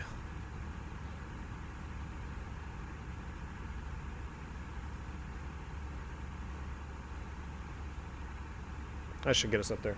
All right. I missed a super chat from Russell Campbell. I missed a super chat. Russell, I did. I apologize for that, man. He says, what does the magenta bracket on the speed tape signify? To me that I don't know. Magenta bracket. Okay, so I will talk about that on the descent as well, but I'm trying to answer your question here, imagining that we have that magenta bracket. So that is what's called the econ descent window. And basically the airplane has that bracket's length of speed to meet its vertical restrictions. So if your speed caret is at the low end of the bracket, the airplane has the ability and will accelerate in its descent rate, which will increase its indicated speed as well, to catch up with a vertical restriction. Same is true if you had to slow down as well. Like it may shallow out and it may go as slow as it can. So it's your econ descent window. Sometimes the tolerances are larger than ATC wants, so sometimes you have to select speed and manually do it. I think it's plus or minus 10, so you have like a 20 knot window there, which is pretty large, especially when you're going into some really busy areas. But that magenta bracket is the econ descent window. That's the airplane's area that it can use to meet vertical restrictions, or the speed, I should say, the speed that it can use to meet vertical restrictions. And if I remember, I'll talk about it on the descent as well. When we pop it up, we'll try to do a managed descent as we go on down there. I apologize for missing that one there. Phantom 320, I want to see that. What did he say, Carta? I missed it. Phantom's in the chat. Shout out Phantom. He's part of the reason why I went down this black hole. I don't see your chat, man. I missed it. All right. Let me know what he said. How are you doing psychologically with the COVID situation? I'm doing good, man, psychologically. I hope you guys are doing well. It's, like I said, it's been a blessing in disguise. Got to spend a lot of time with family, get to hang out with you guys here on stream.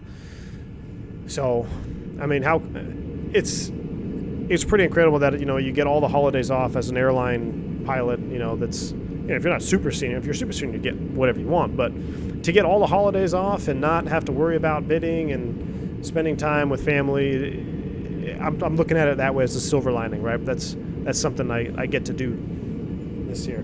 And speaking of, my daughter just crawled up the stairs. Well, she learned to navigate the stairs at a very young age, but mom just intercepted her. So, D, welcome to Private Pilot, man. Thank you for joining the channel. You will have access now to the V1 After Dark podcast series, which I'm going to combine November and December. And there's a reason for that. And hopefully I'll be able to tell you in the podcast why I am combining the two November-December podcasts. But yeah, you get access to that. V1 After Dark podcast, all members. D, if you are a Discord user, you can also sync your YouTube to the Discord and get notifications. And you get the V1 After Dark channel in the Discord, which is the easiest way to DM me, like, or ask me a question specifically, is through the V1 After Dark Discord channel, not so much a DM, because DMs, I get a lot of DMs and I don't read them all and they get lost and whatnot. So that's the best way to ask me a question personally, is in the V1 After Dark channel in the Discord. Welcome aboard, sir. Can you explain coffin corner? Gavin, so short explanation of coffin corner is basically you are at an altitude where your lift that's being produced from the airplane is going to be limited on both sides of the spectrum. So you're close to overspeeding, right? Because we don't have supersonic wings. So we have obvious speed limits in forward flight for structural damage and compressibility and all that stuff. But essentially, the forward limit is pretty easy to understand, right? We can only go so fast. That's our one side of the corner. The back side is you're so high that the lift being produced, the margin is so small that if you are to slow down at that altitude, and a lot depends on weight as well. It depends on all different factors. Weight, the outside air factors, thrust, everything. So, not necessarily thrust, but weight and atmospheric conditions. If you are at a point where you're so heavy that your wings are barely maintaining, that margin is getting very small to maintain lift to keep the airplane up there, if you slow down, you're going to fall out the back end. You're going to start high speed or high altitude stalling, and we train for this every year. We do high altitude stalls. So a lot of times it's not uncommon to hear on frequency, if there's an airplane way up high at 39, or if it's a Boeing up in the 40s, they'll say, you know, can you slow to 7.6? They say, yeah, we're too heavy for that. We're going to need lower. That means that airplane, their margin of lift is so small up there at that altitude that they need to either descend so they can slow down, or they got to lose weight. And you can't dump fuel, and you're not going to dump fuel unless you have to. And you can't even dump fuel in the Airbus, but in this one anyway. So that coffin corner is, you got that high speed limitation, and then you also have that lift limitation on the back end. Now at where are we at here? We're 35. It's not really a big deal. You could see that, you know, we could slow all the way down to 220-ish before we really have to start worrying about it. But if we climb all the way up and we're super heavy, that margin is going to be very small, and you're on both limits. That's what's called coffin corner. You don't want to overspeed, and you don't want to fall out the back end. 321 has a much can get a pretty narrow coffin corner. You up to 39,000 feet if you're heavy. So the 321 is where you see those real tight coffin corners, and it's not uncommon at all to want to descend before, or even if you're starting to get bumped around, you have that 1.3 stall margin, 1.3 G. So if that window is really small and you start getting bumped around, you gotta drop down in altitude, give yourself some more room on both sides. All right, guys. Jeremy Harvey says, when you have a second, could you talk more about ground speed mini? I'm going to talk about that next. Let's go ahead and do a quick preparation here for the approach, just because we're 236 miles out and there's a lot of specs that we need to put in the box here. So I will do that next, Jeremy Harvey. Don't let me forget here. So I need to get out of here. I need to go flights. Where's Tampa? No. I still have a hard time manipulating this thing. Tampa, here we go. And here we go. All right, we are on the Fox 5 RNAV. We're going to zoom this in here, plan mode. And now let me see my charts. There we go. All right, so Heaven, and we're actually going after Heaven direct Tabor, so we're skipping Leggett. Tabor landing north, expect 13,000. So we're going to come in here. Tabor, altitude constraint 13,000. These are expects, temporary insert. All right, and after Tabor, Daipe is at 10,000. Expect, so we're going to put that in as well. These are expects, not mandatory. Insert that as well. Coffin corner sounds scary. It can be, and it's one of those things that you really got to watch out for when you're hot and heavy, for sure. And there's a much more detailed answer that maybe I'll go over in one of the podcasts if you guys ask the question. Then I'll actually get into the aerodynamics of it. But all has to do with aerodynamics up there at Coffin Corner. So, but just know you're either going to overstress the airframe, or you're going to stall because you can't produce enough lift at that altitude and that weight. But it's actually pretty fascinating when you really start looking at the science behind it about Coffin Corner. So there's Fox, Dad P. Everything else looks good there. We'll cycle out Legu. Okay, so that is set. Approach. Let's go ahead and get the current ATIS. Arrival ATIS. We'll go ahead and send that off. We got our LS push buttons on. Received messages. What? All right, well, let's do it this way. Let's go Tampa, METAR. We'll send it out this way. Can a plane reach 560 miles per hour at sea level or VMO at sea level?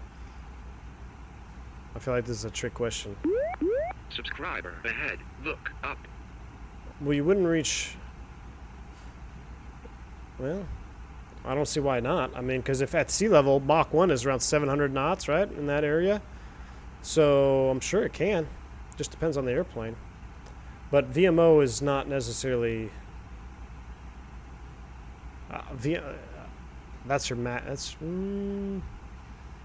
I'd say yes. I would say yes. There we go. Here we go. -216 temperature, 3024. So we'll dial that in. That's just me, 3024. I got that printed off here. Let's go set this in. Approach.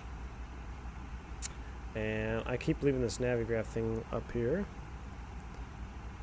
One left will be our planned runway. 108.9. 111, that's Cat 2. Let's see. Cat 1, 211. In the barrow. What did I say the winds were? Have I ever seen a UFO? I talked about it on my last podcast, man. I have to check out the podcast. Let's see here. What was it? 050 at 4. 050 at 4 knots for the wind. Temperature was 16. Nice day. And 3024. That is set. 74 miles top of descent. 79340, that looks good. Back to arc mode, zoom that back out. All right, preliminary cockpit approach has been completed. Maximus says yes, but it would require extended amounts of fuel, which is why planes fly high up. Yeah, well, definitely if you're in a jet. In regards to Coffin Corner, if you go any faster, you will exceed Mach Tuck That is correct. Resulting in a shock wave forming on the wing that disturbs the airflow and results in loss of lift, high-speed stall. Yes. Mach tuck, man. That is no bueno. So Jeremy Harvey asked about, let me go back and manage speed, the ground speed mini. So if you notice, we don't add gust factor in the Airbus. Well, at least our airline, we don't add a gust factor. Unless it's really bad, then you'll add a couple extra knots. But the premise behind ground speed mini, other than it being pure freaking magic, is it takes into account all the environmentals that are going on. So it takes into account the environmentals that you put in the box here in the approach phase, and then it also checks the environmentals and everything that's happening outside of the aircraft on the approach. So it actually senses the real wind. It compares it to the wind that you put in here. It knows the wind, it monitors the wind as you go down towards the surface, and the temperature and the humidity and the barometric pressure. Now, as far as what it does is, let's say we have a very strong headwind. Let's say we got a headwind of 35, 40 knots as we're coming down the ILS at 1,000 feet. So at 1,000 feet, you'll probably see, or we'll say 1,500 feet, your ground speed is going to be so slow, you're really going to start clogging things up. Now, what will happen is the aircraft, like I said, it knows what you put in here, and it knows what it's feeling outside, and it's going to, and not anticipate, but it's going to correct for that. So it's going to bump up your indicated airspeed to keep your ground speed at a predicated point that it wants it to be at. And that's going to change as you get closer to the closer ground level. So as you come down over the numbers, it's eventually going to bleed off, and you should be right at the approach speed. But once you're up high and you're on that approach coming down, it's not uncommon to be doing 160, 155, and you're like, wow, you're really eating that guy up in front of you. So if you're following a 737 or something that is not incorporating ground speed mini technology, and you're doing 155 or whatever, and the 73 in front of you is doing 130 indicated, and his ground speed is 100 knots over the ground, you're going to start eating him up. So sometimes ground speed mini can bite you, and you have to select speed to stay on your VAP. Phantom 320 could probably explain it better, but essentially ground speed is magic, man. But I can actually get you I'll look up the actual definition in the book too. We'll go over it as well. Phantom wanted to use the PA button and make a PA announcement from the ACP. Oh no, I don't know if I'm going to do that now. Why is ILS engaged? Because I'm prepping for the approach. We were going to brief the approach. When I turn the LS push button, I got 108.9 here, final approach course of 007. So under 250 miles, hit that LS push button there. Notice my barrel pops up 211 as well. And since we don't have any ATC, I'm just checking. We don't have any ATC, right? We'll just go ahead and set our descent when we want to. We'll set 10,000 feet for the initial. We'll just comply with the expecs there. So wouldn't ground speed mini kind of ignore ATC? Well, ask Phantom 320. Well, I don't know. Phantom, do you do anything with Airbuses with ground speed mini? Is it more of just like hey, you're too fast, the guy in front of you might want to slow down or something like that? I don't know if there's anything on the air traffic control side that deals with ground speed mini, but ground speed mini can really save your butt, especially if you're in very gusty conditions. It's going to bump up that indicated airspeed, and it's going to keep your ground speed constant. It's going to keep your ground speed in a good spot where you don't get into a dangerous situation there. Let me go ahead and pull up something for you. I have something really good on ground speed mini. Let me see if I can pull up the actual document.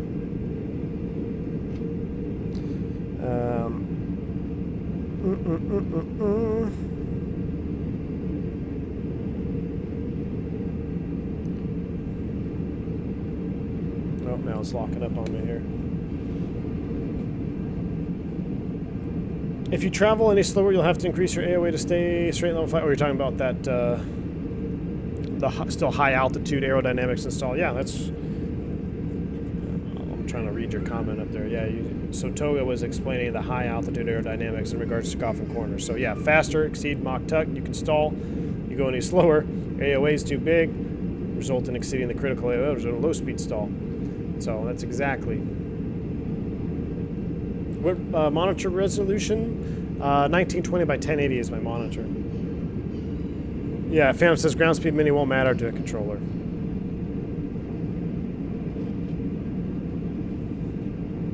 I'm still trying to find this. Jeremy, I'm going to look for this document that I had that was actually given out to us, and it talked all about ground speed mini and all the different things it does. Because initially you think, okay, well, it just corrects your indicated airspeed for the outside wind.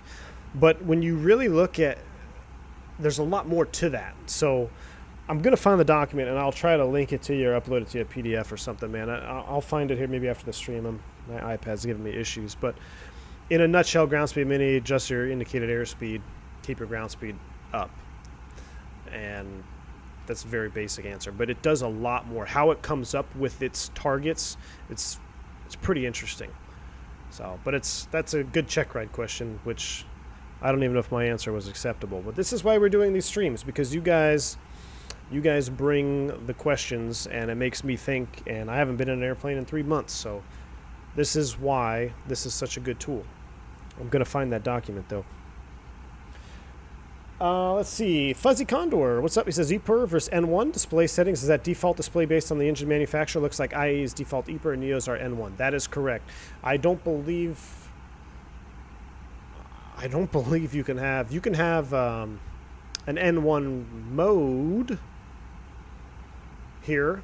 So there's N1 mode, push button. If you lose a FADEC, over here these two push buttons, N1 mode, you can revert to N1 mode. Then you have rated and unrated N1 mode. Rated N1 mode means you still have protections on the engine. Unrated N1 mode, which is the scenario that I encountered coming out of San Diego. We had a FADEC failure. We were in unrated N1 mode, which means much like a complex propeller or engine piston with the prop and manifold pressure, you can overboost the engine, or you can damage the engine by being too aggressive with the control. So you have to be really careful.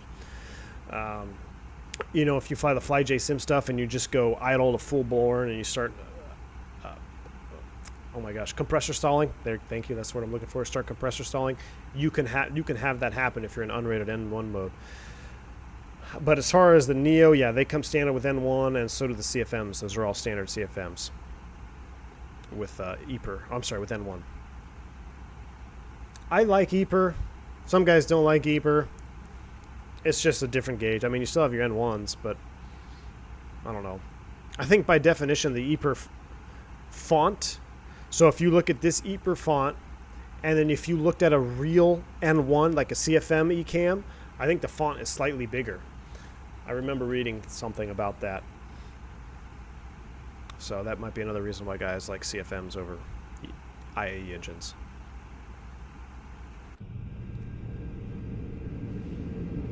Maximilian, what's up? He says, I haven't made a stream in a long time. Just got my PPL in September. Maximilian, that is awesome, dude. Congratulations. Passed my jet credit with flying colors, 95% on the red, too. Maximilian, awesome job, dude. Awesome, awesome stuff, man. Congratulations. Are you on VATSIM? I think you passed in Atlanta Center before it went down. I am on VATSIM. I was in Atlanta Center before it went down. Do I need to contact anybody here? Let's see. I think I'm good, right?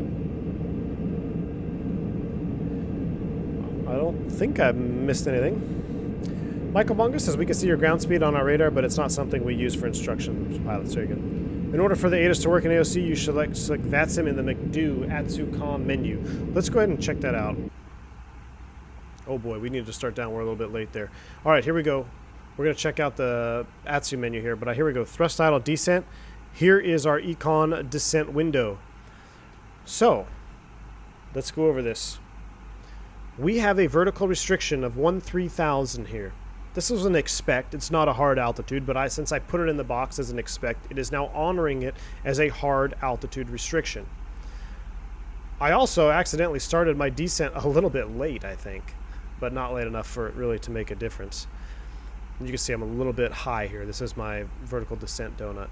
So this window, this magenta bracket, is what the airplane has to play with to meet this restriction.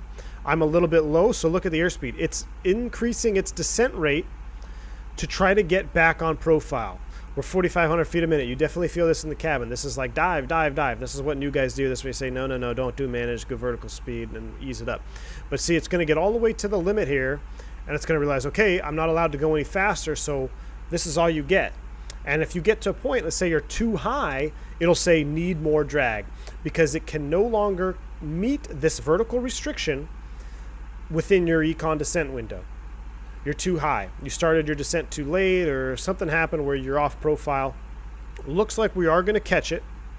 So as we catch it, it's going to try to maintain its Mach number here. What do we have set for descent? So it's going to try to maintain 79 and 340 as we transition to indicated airspeed. So this will continue to creep up till 340. 340 is a little bit spicy. I like the 330 there. 340 puts you right up against the red line. You better be operating in smooth air. So anyway, this is that's your econ descent window. So you see how it's bumping up to the top there? It's still trying to catch up to that window because it can't do anything with the thrust. The thrust is at idle. This is an idle descent. So if you can't change the thrust, how do you change your descent? Increase, decrease the pitch, increases your vertical speed, coincidentally responds to your indicated speed over here. And that's why you got that window. So I hope I answered your question on at least that one there, man. Again, I apologize for missing your super chat. Let's do a quick review here. We're 108.9, 007, 211 on the barrel. We're going into Tampa International. Weather looks good, clearing a million down there. Long drive runway, right-hand turn off. We'll keep it on the high speed. We're going to go up and around to the Alpha gates, I believe. Let me pull up my Navigraph here. So yeah, 108.9, 007, 2600 at Selma, St. Pete, sector altitude 2,700 feet. If we got to go mist, it's going to be straight out 500, followed by climbing a left turn up to 3,000, direct St. Pete VOR and hold. Looks like we got 276 outbound, 096 inbound. That matches the box. That looks good. Airport info 20-9. Here we go. One left. Alpha's over here, our side Alpha. So we're going to land one left. We'll roll it to Whiskey 6. Whiskey 6, Victor, Bravo up over the bridge and down Charlie this way is what we're going to do. Or some variation of that. If we go Whiskey 7, we can do that too. But hopefully we can make Whiskey 6, Victor 6, Bravo, Charlie to the ramp. That is it. No hotspots across. That's all I got. Any questions? No questions. Oh, I just closed Navigraph completely instead of... oh well. Hopefully we don't need it anymore. We'll do auto brakes low. Actually, no, you know what? Yeah, we'll do auto brakes low. Auto brakes low, full reverse for cinematic purposes. That's all I got. Let's go ahead and run a approach checklist. Briefing is complete. ECAM status checked. Seatbelts. We'll leave those off for now. We'll hold the checklist there at seatbelts, so we're not through 18 yet. Aaron Hastings says, do your operator use auto thrust during landing? Yes. I know it's recommended by Airbus, but have you found a reason not to? Imagine it helps with workload. Aaron Hastings, yeah, at our, we can do as pilot's discretion, right? A lot of guys use it. I personally try to not use it at least one approach a trip. I try to shut off everything. No autopilot, no flight directors, no auto thrust, just to get that motor skill back, hand flying, right? You want to use your hands on the thrust levers and on the stick and manipulating things. It's very easy to get so used to auto thrust that one time it's not available to, you might have an issue. So it definitely helps with workload. In gusty conditions, it's actually recommended to turn it off. Hi, Avito, what's your PC specs? Exclamation point specs, man. That'll give you all the PC specs. Sorry about that. I thought I muted my mic before I coughed. I hate it when guys do that in the airplane, too. What are you going to be flying? Where are you going to be flying next stream? I don't know yet. Oh, here we go. Miami sender. Contact me 13517. Miami.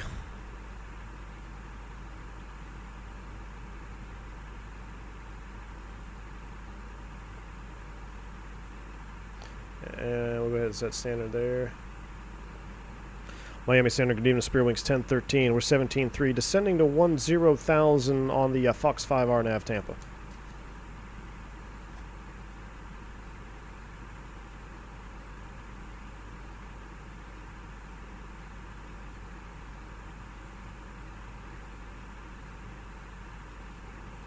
135.17. 135.17. I think I had the volume all the way down. I think I had the volume all the way down there. It's Spirit Wings 1013, 15.7 descending 10,000 on the Fox 5 into Tampa.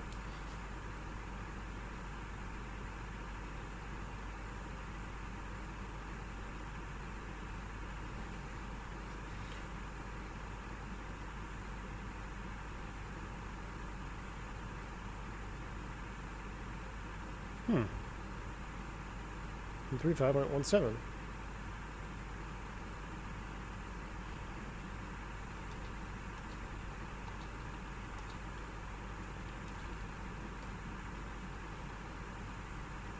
Miami Center, Spirit Wings 1013, radio check.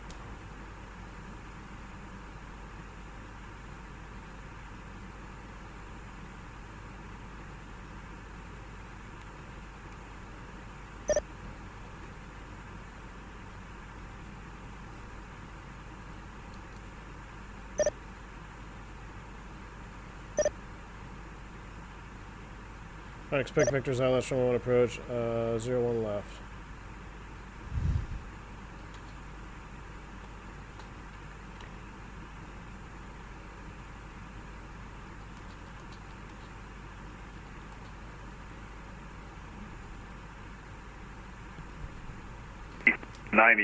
That's a 5x1. Plenty loud, but unreadable on the clarity, and can't a bunch of static is all you hear.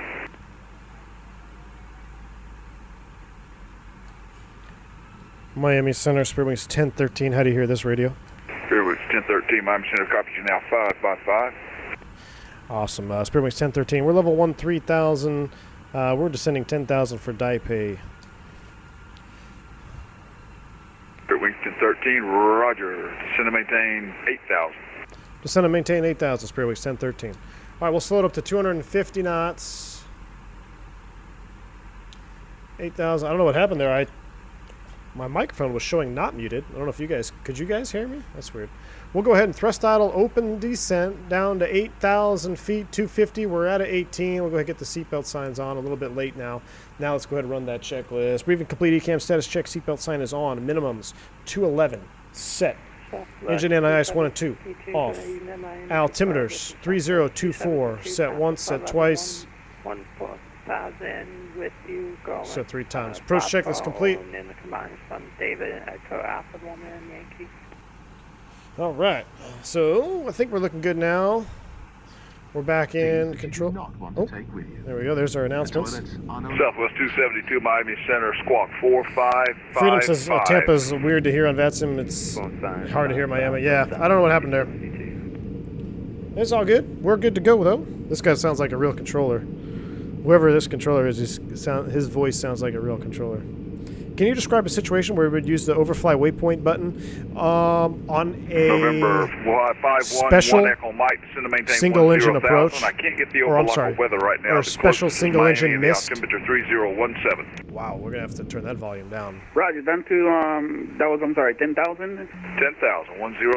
I don't know if that really works. Roger, 10,000 and got the altimeter from Miami 501 Echo Mike. Southwest 272 radar contact as reported. Climb and maintain flight level 370. Rip ears. So an overfly, yeah, you would use that very rare. I think the only times I think I've ever used it is maybe in a foreign country where you've got some funky special procedure, or you have an approach that's got a lead in turn and it's a mandatory overfly waypoint. If it's not already in the box, then you may have to enter it manually. To enter it manually, most commonly you're probably going to see it on a special single-engine mist or something like that. Because any overfly waypoint should already be in the software load, so when you load it up, it should already reflect overfly. And maintain 1,800, expect ILS 9 left approach 51 Echo Mike. Was that brief at the start of the stream from SimBrief? Yes, it was. Cisco Aviation. So the PDF that I'm using is UAL 18. It's the United format for SimBrief. I think it's one of the more simple ones to read. We'll do more of that too. We'll do more. This stream I was kind of in a hurry just because we were late from this morning, but then hopefully the next back to work stream will be able to be a little bit more calm, and I'll spend more time going through that flight plan. We'll look at winds. On a short flight like this, not too big of a deal. I'm not saying that you do that in real life, but we'll end up doing a longer stream. Maybe we'll get in a 321 or something. I don't know if you guys want to see a 321 from Flight Sim Labs. Hey, I don't know. We'll see. But yeah, we'll go over some more flight plan stuff. All right, here we go. We're coming over feet ride 9.5, descending at a 10,000. Let's go ahead and get the lights on. We are on ATC, so we'll leave those two lights off. Flight attendants prepare for landing. Blue response of 463 Heavy, you're departing from airspace to the northeast. New York radio not online. Radar service terminated. Frequency change approved. Have a great flight. Can you get flap asymmetry in the 320? Very rare, but I'm not going to say you can't. There's wingtip brakes. They're called wingtip brakes. Anytime it detects an asymmetry deployment, it will lock them at their current position. Then you'll get a flap lock, or you'll get a wing asymmetry. It is possible, but very rare. And for it to actually fully deploy like one and not the other, you'd have to have substantial failures in the aircraft so the safety systems wouldn't stop that from happening, essentially. Unlike some of the older airplanes I flew, especially a lot of the props. I mean, they're like, yeah, don't put flaps down on the turn because it has a tendency to drop the left flap and sometimes not the right one. So in an Airbus, very rare that you would get that. There are safety systems in place as well, even if it does happen, to stop it. Could one day do a video from the FOC? Yeah. Let's see why not. 71 over at Braden, 10 Sarasota, looking to pick up by LW fun fact, radio check response comes from RST, readability, signal strength, and tone. Tone was used mostly for Morse code. It's not used much anymore. Roger that. Delta 271. Fun fact, LW. Look at that. I'm learning something new every day. I'm going to have to make a radio check emoji now. A 321 would be awesome. Agreed. 321, please. Oh, man. Anything from FS Labs is great. Yeah, it's pretty good, man. Why do you call engage reverse thrust when landing the aircraft? Can we get that thermometer check one more time? So the call out for us, again, it'll vary airline to airline, but the call out for us is reverse green, and I think that's a pretty standard Airbus call out. The reason for reverse green, I got some weird shadow happening. The reason for reverse green is because you're verifying that the doors open and lock in the reverse position. So when you first select reverse, it'll be orange or amber, and that means the door is in transit. Once it goes green, that means it's in a locked position. So that is a call out. You want to make sure your doors do lock in the reverse position. So reverse green is the call out. All right, we'll turn that back up for landing. We'll turn it down just a tad. How we doing here? We're 8,000 feet. 1511 RNAV to Virginia Key, wind 040 at 9 runway, right, clear for takeoff.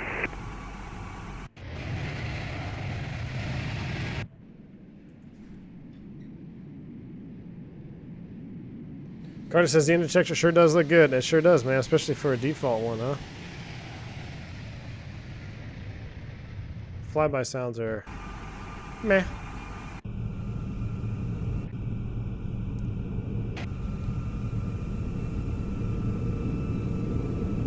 But the engine textures are pretty juicy. Hello from the Azores Islands in Portugal. Dennis! Hello, my friend. Welcome, dude. That is quite a ways away.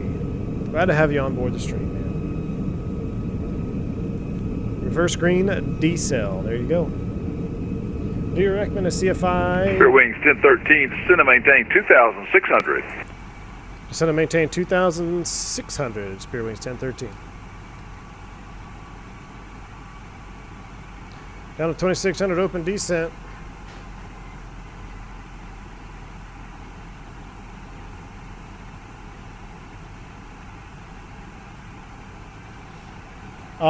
Let's see, what was the question there? Do you recommend the CFII to get as MEI if the goal is the airlines? Yes. And now, I think it's important because how else are you going to build that multi-time? But that was back in my day. Multi-time was very coveted. I do not know what the current requirements are for 1511 radar contact, say so altitude. If it's something that they don't require, then maybe you don't 1511 have to. climb and maintain flight level 350. But that's something you'd have to look at whatever country you're in and where you want to go. Like if you're going to a regional level or something, it's not required by any means to get MEI, but as long as you can get that multi-engine time somewhere, then you could probably skip the MEI. But it just kind of depends on what the requirements are at that, or for who you're trying to get to. Yeah, did you see the cockpit texture mod someone put on Discord? The default one looks kind of cartoony. I didn't have time to install it. Yeah, I did see it. America 300, squawk 4671. 4671, American 3. Where are we at right now? We are on the descent on the approach into Tampa.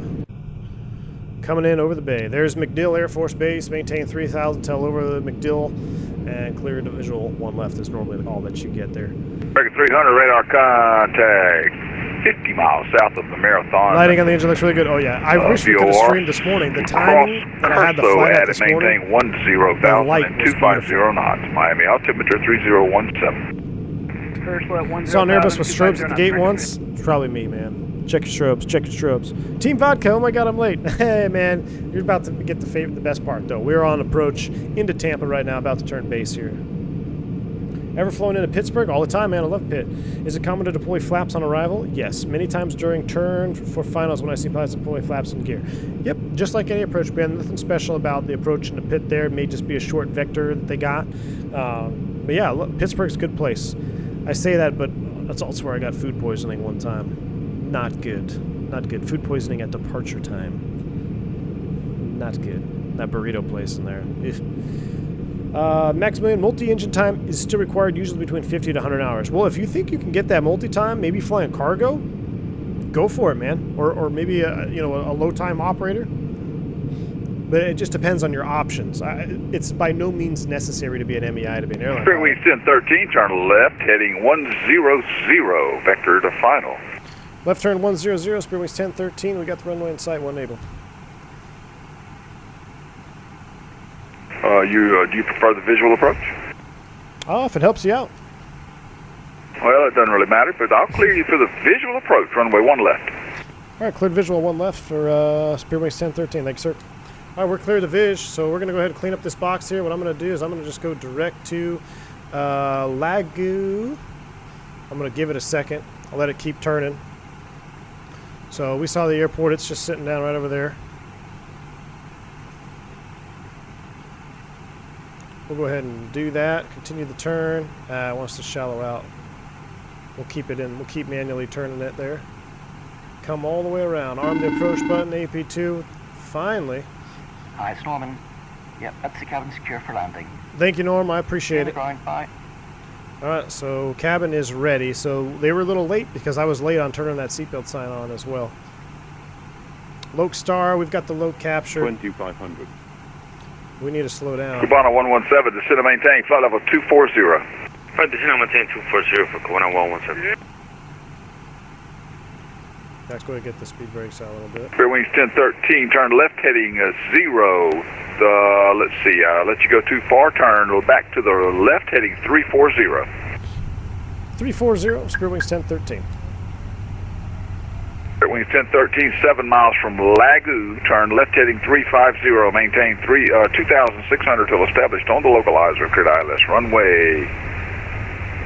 Spirit Wings 1013, I'm sorry, sir, cancel that. I've already cleared you for the visual approach. I just forgot. Sorry about that. Not a problem. Yeah, we still have the runway in sight. We're cleared visual approach 1 left for Spirit Wings 1013. Spirit Wings 1013, wind 050 at 4 runway. 1 left, cleared to land. 1 left, we're clear to land, Spirit Wings 1013. All right, so we got all kind of jacked up there. But I was just a little fast on that turn. I got caught sleeping. You guys saw me drop everything down, slowed it back to 180. I did that turn at 250 knots. Might have thrown him off a little bit too. But we're cleared for the visual. We've already intercepted the Loke. I'm going to just go direct Lagoo here. DBM 511 Echo Mike, you're 12 miles from We're back in nav O'Kane. mode. Turn left heading 120. Maintain 1,800 till established on the localizer, cleared ILS runway 9 left approach. Flaps 2. Yeah, see, it happened there. We just got to talking. Shouldn't be doing that on the back to work streams there, but I got caught out of position. I made that turn at 250 knots, and we smoked it. We definitely went past the localizer there, but we're back on it. Runway's in sight. 1 left. Loke Star, glide slope blue. Cabin is ready. I forget what I was talking about. I forget what you guys were talking about. How am I liking the FS Labs? I'm loving it, man. Let me go ahead and get my camera view set up. So I like to land in zoom 30, but I just can't read my screens from zoom 30. And it's not even, I know on the stream it downplays it because I'm only in 720, but I've got 1080 in my sim and I still can't read them. So I pop out the boxes here. Make them probably a little bit smaller.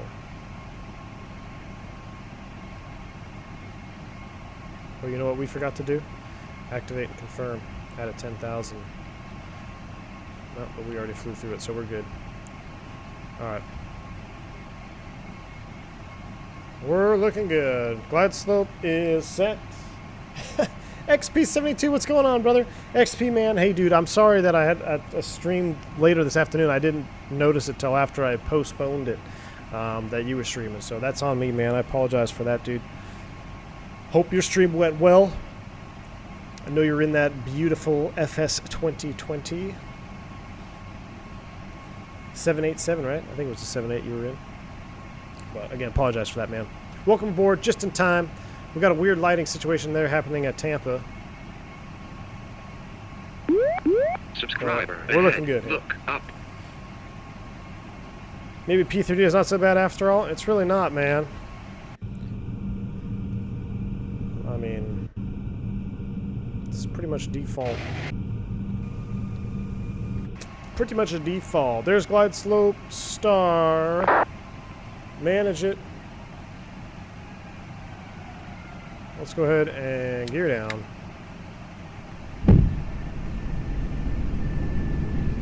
VFE next minus 10, flaps 3.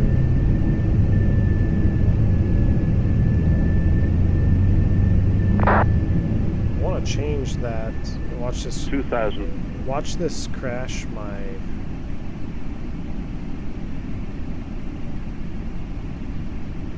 Watch this crash my sim.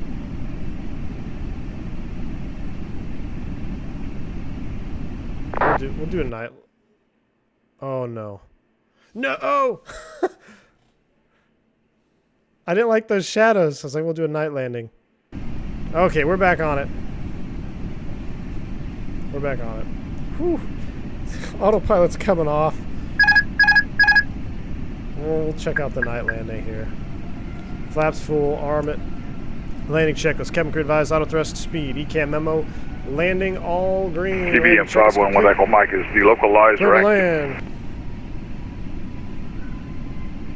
Why do I have ignition? Because we've got flaps extended Echo in Mike, position 1 with IE wind engines. 040 That is at the 12 correct runway 9 left, clear to cabin land. nav.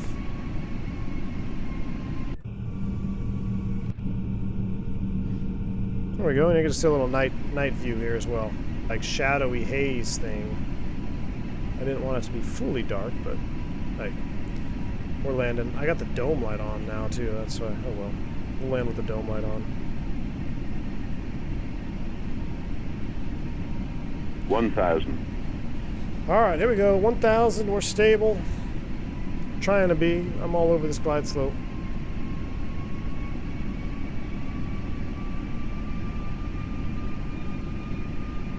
Why is it black screen? What happened? No, no. There you go. I saved it. I saved it. I saved it, guys. I saved it. I know you can't see it right now, but I saved it. Oh, I got all off.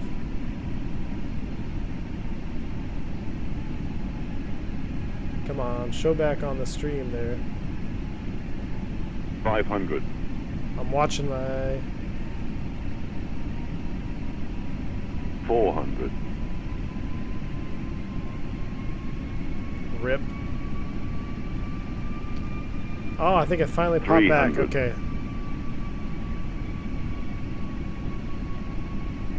That's 200.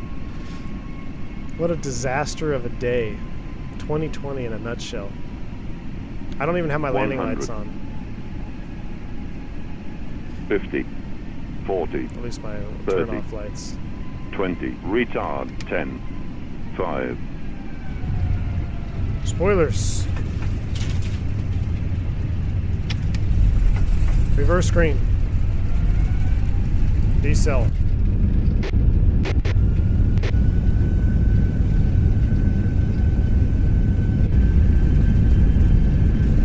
Manual brakes. 70 knots. I missed whiskey 6, I think. Fairwings 1013, welcome to Tampa. Take your first available right. Taxi to parking via whiskey. All right, first fill right, parking via whiskey. Thanks for the ATC. Spearwings 1013. Well, that was pretty terrible. We were almost a professional level stream there until short final. He said parking via whiskey. Cubana 117, departing my airspace to the south. Let's see, Nassau, correction. Havana, not online. Radar service terminated, frequency change approved. All right, I appreciate the ATC. I'm going to disconnect from him just because I'm not going to go to the whiskey to 18. Plus, there's no ground on anyway, so appreciate his help. Let's go ahead and clean up the bird here. What a disaster. That was a disaster of a short final. Did not encompass anything that I wanted to show you guys there, but hey, this is the first stream of many back to work streams. I don't even have like the correct lighting on in the cockpit.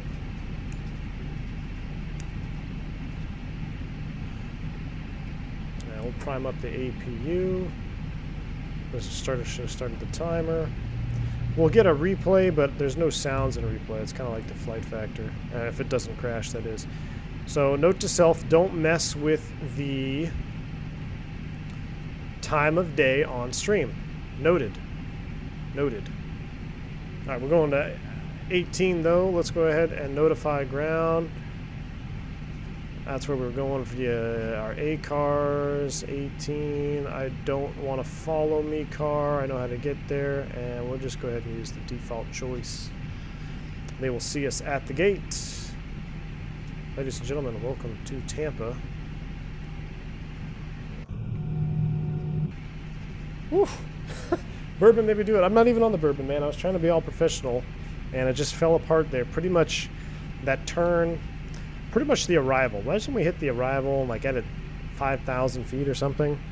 I just got to talking, and I just stopped really focusing on the stream. That's kind of... Sometimes what happens is I'll do members only chat. We may have to do that for some of the future ones. We'll go ahead and take the inner here. I'm going to go all the way down to alpha.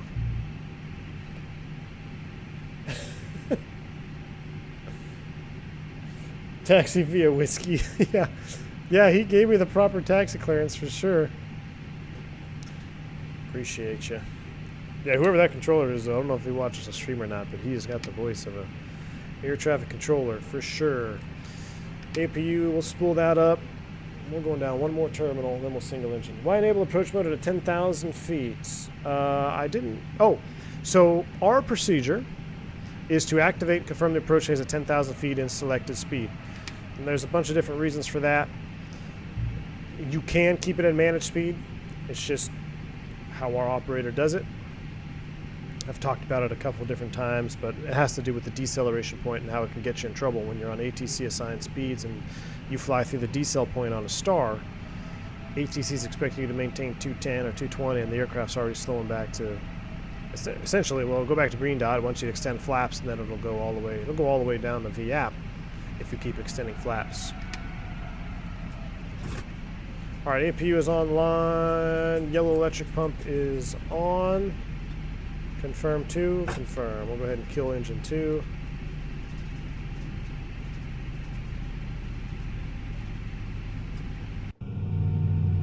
Listen to that spool down. Touchdown was still decent. It was. I appreciate that, man. I thought it was decent there. We're a little off center line, but I get a mulligan. We'll redo the whole second half of this flight on the next stream. We'll really focus on the approach phase. All right, 12, I see the marshaller. We'll go ahead and kill those lights. Is it going to be too dark in here? Alpha 18, this is really tucked back in here. Good thing I shut engine 2 down. Oh, he's standing up on the stairs. Shout out to anybody who actually does that. In real life, it's very rare. Most of the time, they'll just be standing down behind a truck. You can't see them. Keep it moving, keep it moving. You GSX experts. Is there a way to shut off the numbers? I feel like they're cheating. I mean, it's nice to have, but I feel like it makes it cheaty. Like, see, I'm off center line there. There we go. Yeah. Like, I feel like I'm looking at the numbers more so than the marshaller.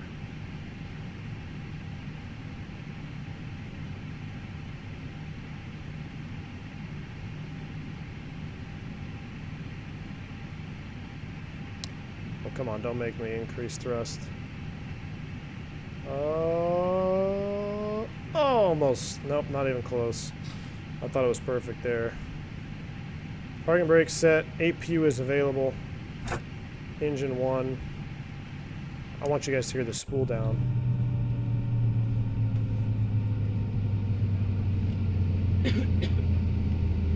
Deep Mental with you. What's up, man? He says, don't sweat it. Super glad you did this stuff. Just got home from work. Thank you very much for your hard work But it'll today. be such Your doors are clear to Hey, open. thank you, D. Thank you for joining the stream here, even though it's late, man. Good to have you on. Replay is available for YouTube, which is good. So we'll go ahead and get the APU bleed on. 5%. Beacon light can come off. So we still got to shut her down. So let's go ahead and fuel pumps. Request deboarding. Fuel pumps are coming off. APU, or I'm sorry, not APU. Yellow electric pump come off. Oh, and do I gotta do the jet bray?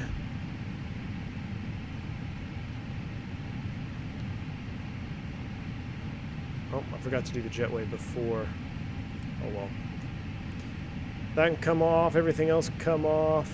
This has all been shut down. Oh, do you guys hear that thump thump? Someone banging on the airplane. There we go. I'll go ahead and kill the APU. External power is on.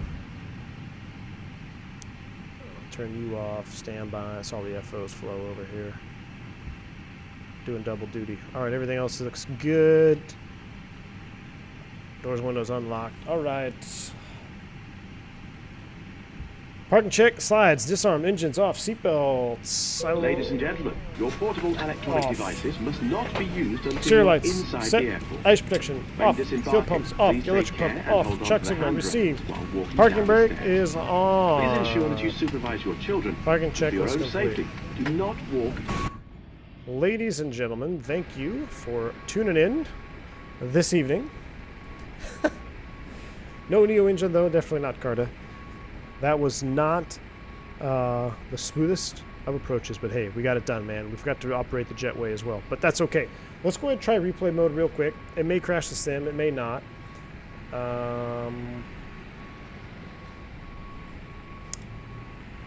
Actually, we'll do this since I don't have it in replay mode there. Let's go options. Actually, do we have to? Let me try something here.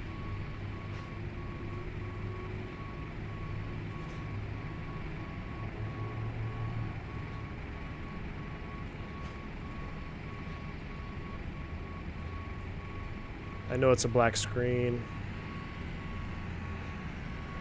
I know it's a black screen. There we go. Just putting it in the replay screen. Alright, I think I'm going to disable GSX now, right? Let's just disable GSX. Alright, cool. And let's go ahead and try a replay. Let's brighten it up. Okay. I don't know if this will work here. We're gonna try. Disconnect from VATSIM first. Yep, we got it, man. That actually happens. Someone bumping on the airplane when it has ground power. Yep, all the time. And sometimes I get frustrated. I'm like, don't bang on my airplane. But at the same time, I'm like, thank you for telling me that we have ground power now. But that's very much a realistic scenario. And that's the details that we're talking about. All right, here we go. Replay. Man, this is so like FSX. How do I go to replay?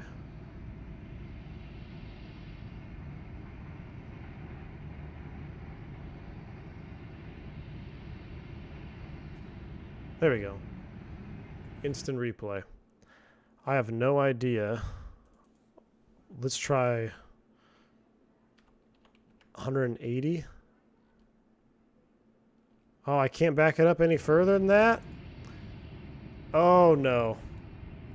And now I did this thing where I clicked the full screen by accident. Well, okay. No replay. User error. We've got some, like, epileptic spazzing happening there. Guys, I appreciate y'all for tuning in this afternoon. I know it was a little funky there at the end, but hey, it's my first time back trying to simulate real-world stuff again, and I hope you guys are ready to go along for the ride as we do a couple more of these streams throughout this month. So thank you for being patient with me, hanging out for the delay this afternoon. Until next time, guys, stay safe, stay healthy. All my new mods, all my new members and subscribers, thank you for joining the channel. Mods, thank you for working, hanging out with me. Everyone else, hit that like button for me on the way out. It's very much appreciated. Helps the channel grow. Until next time, guys, stay safe, stay healthy. I'm V1. See ya.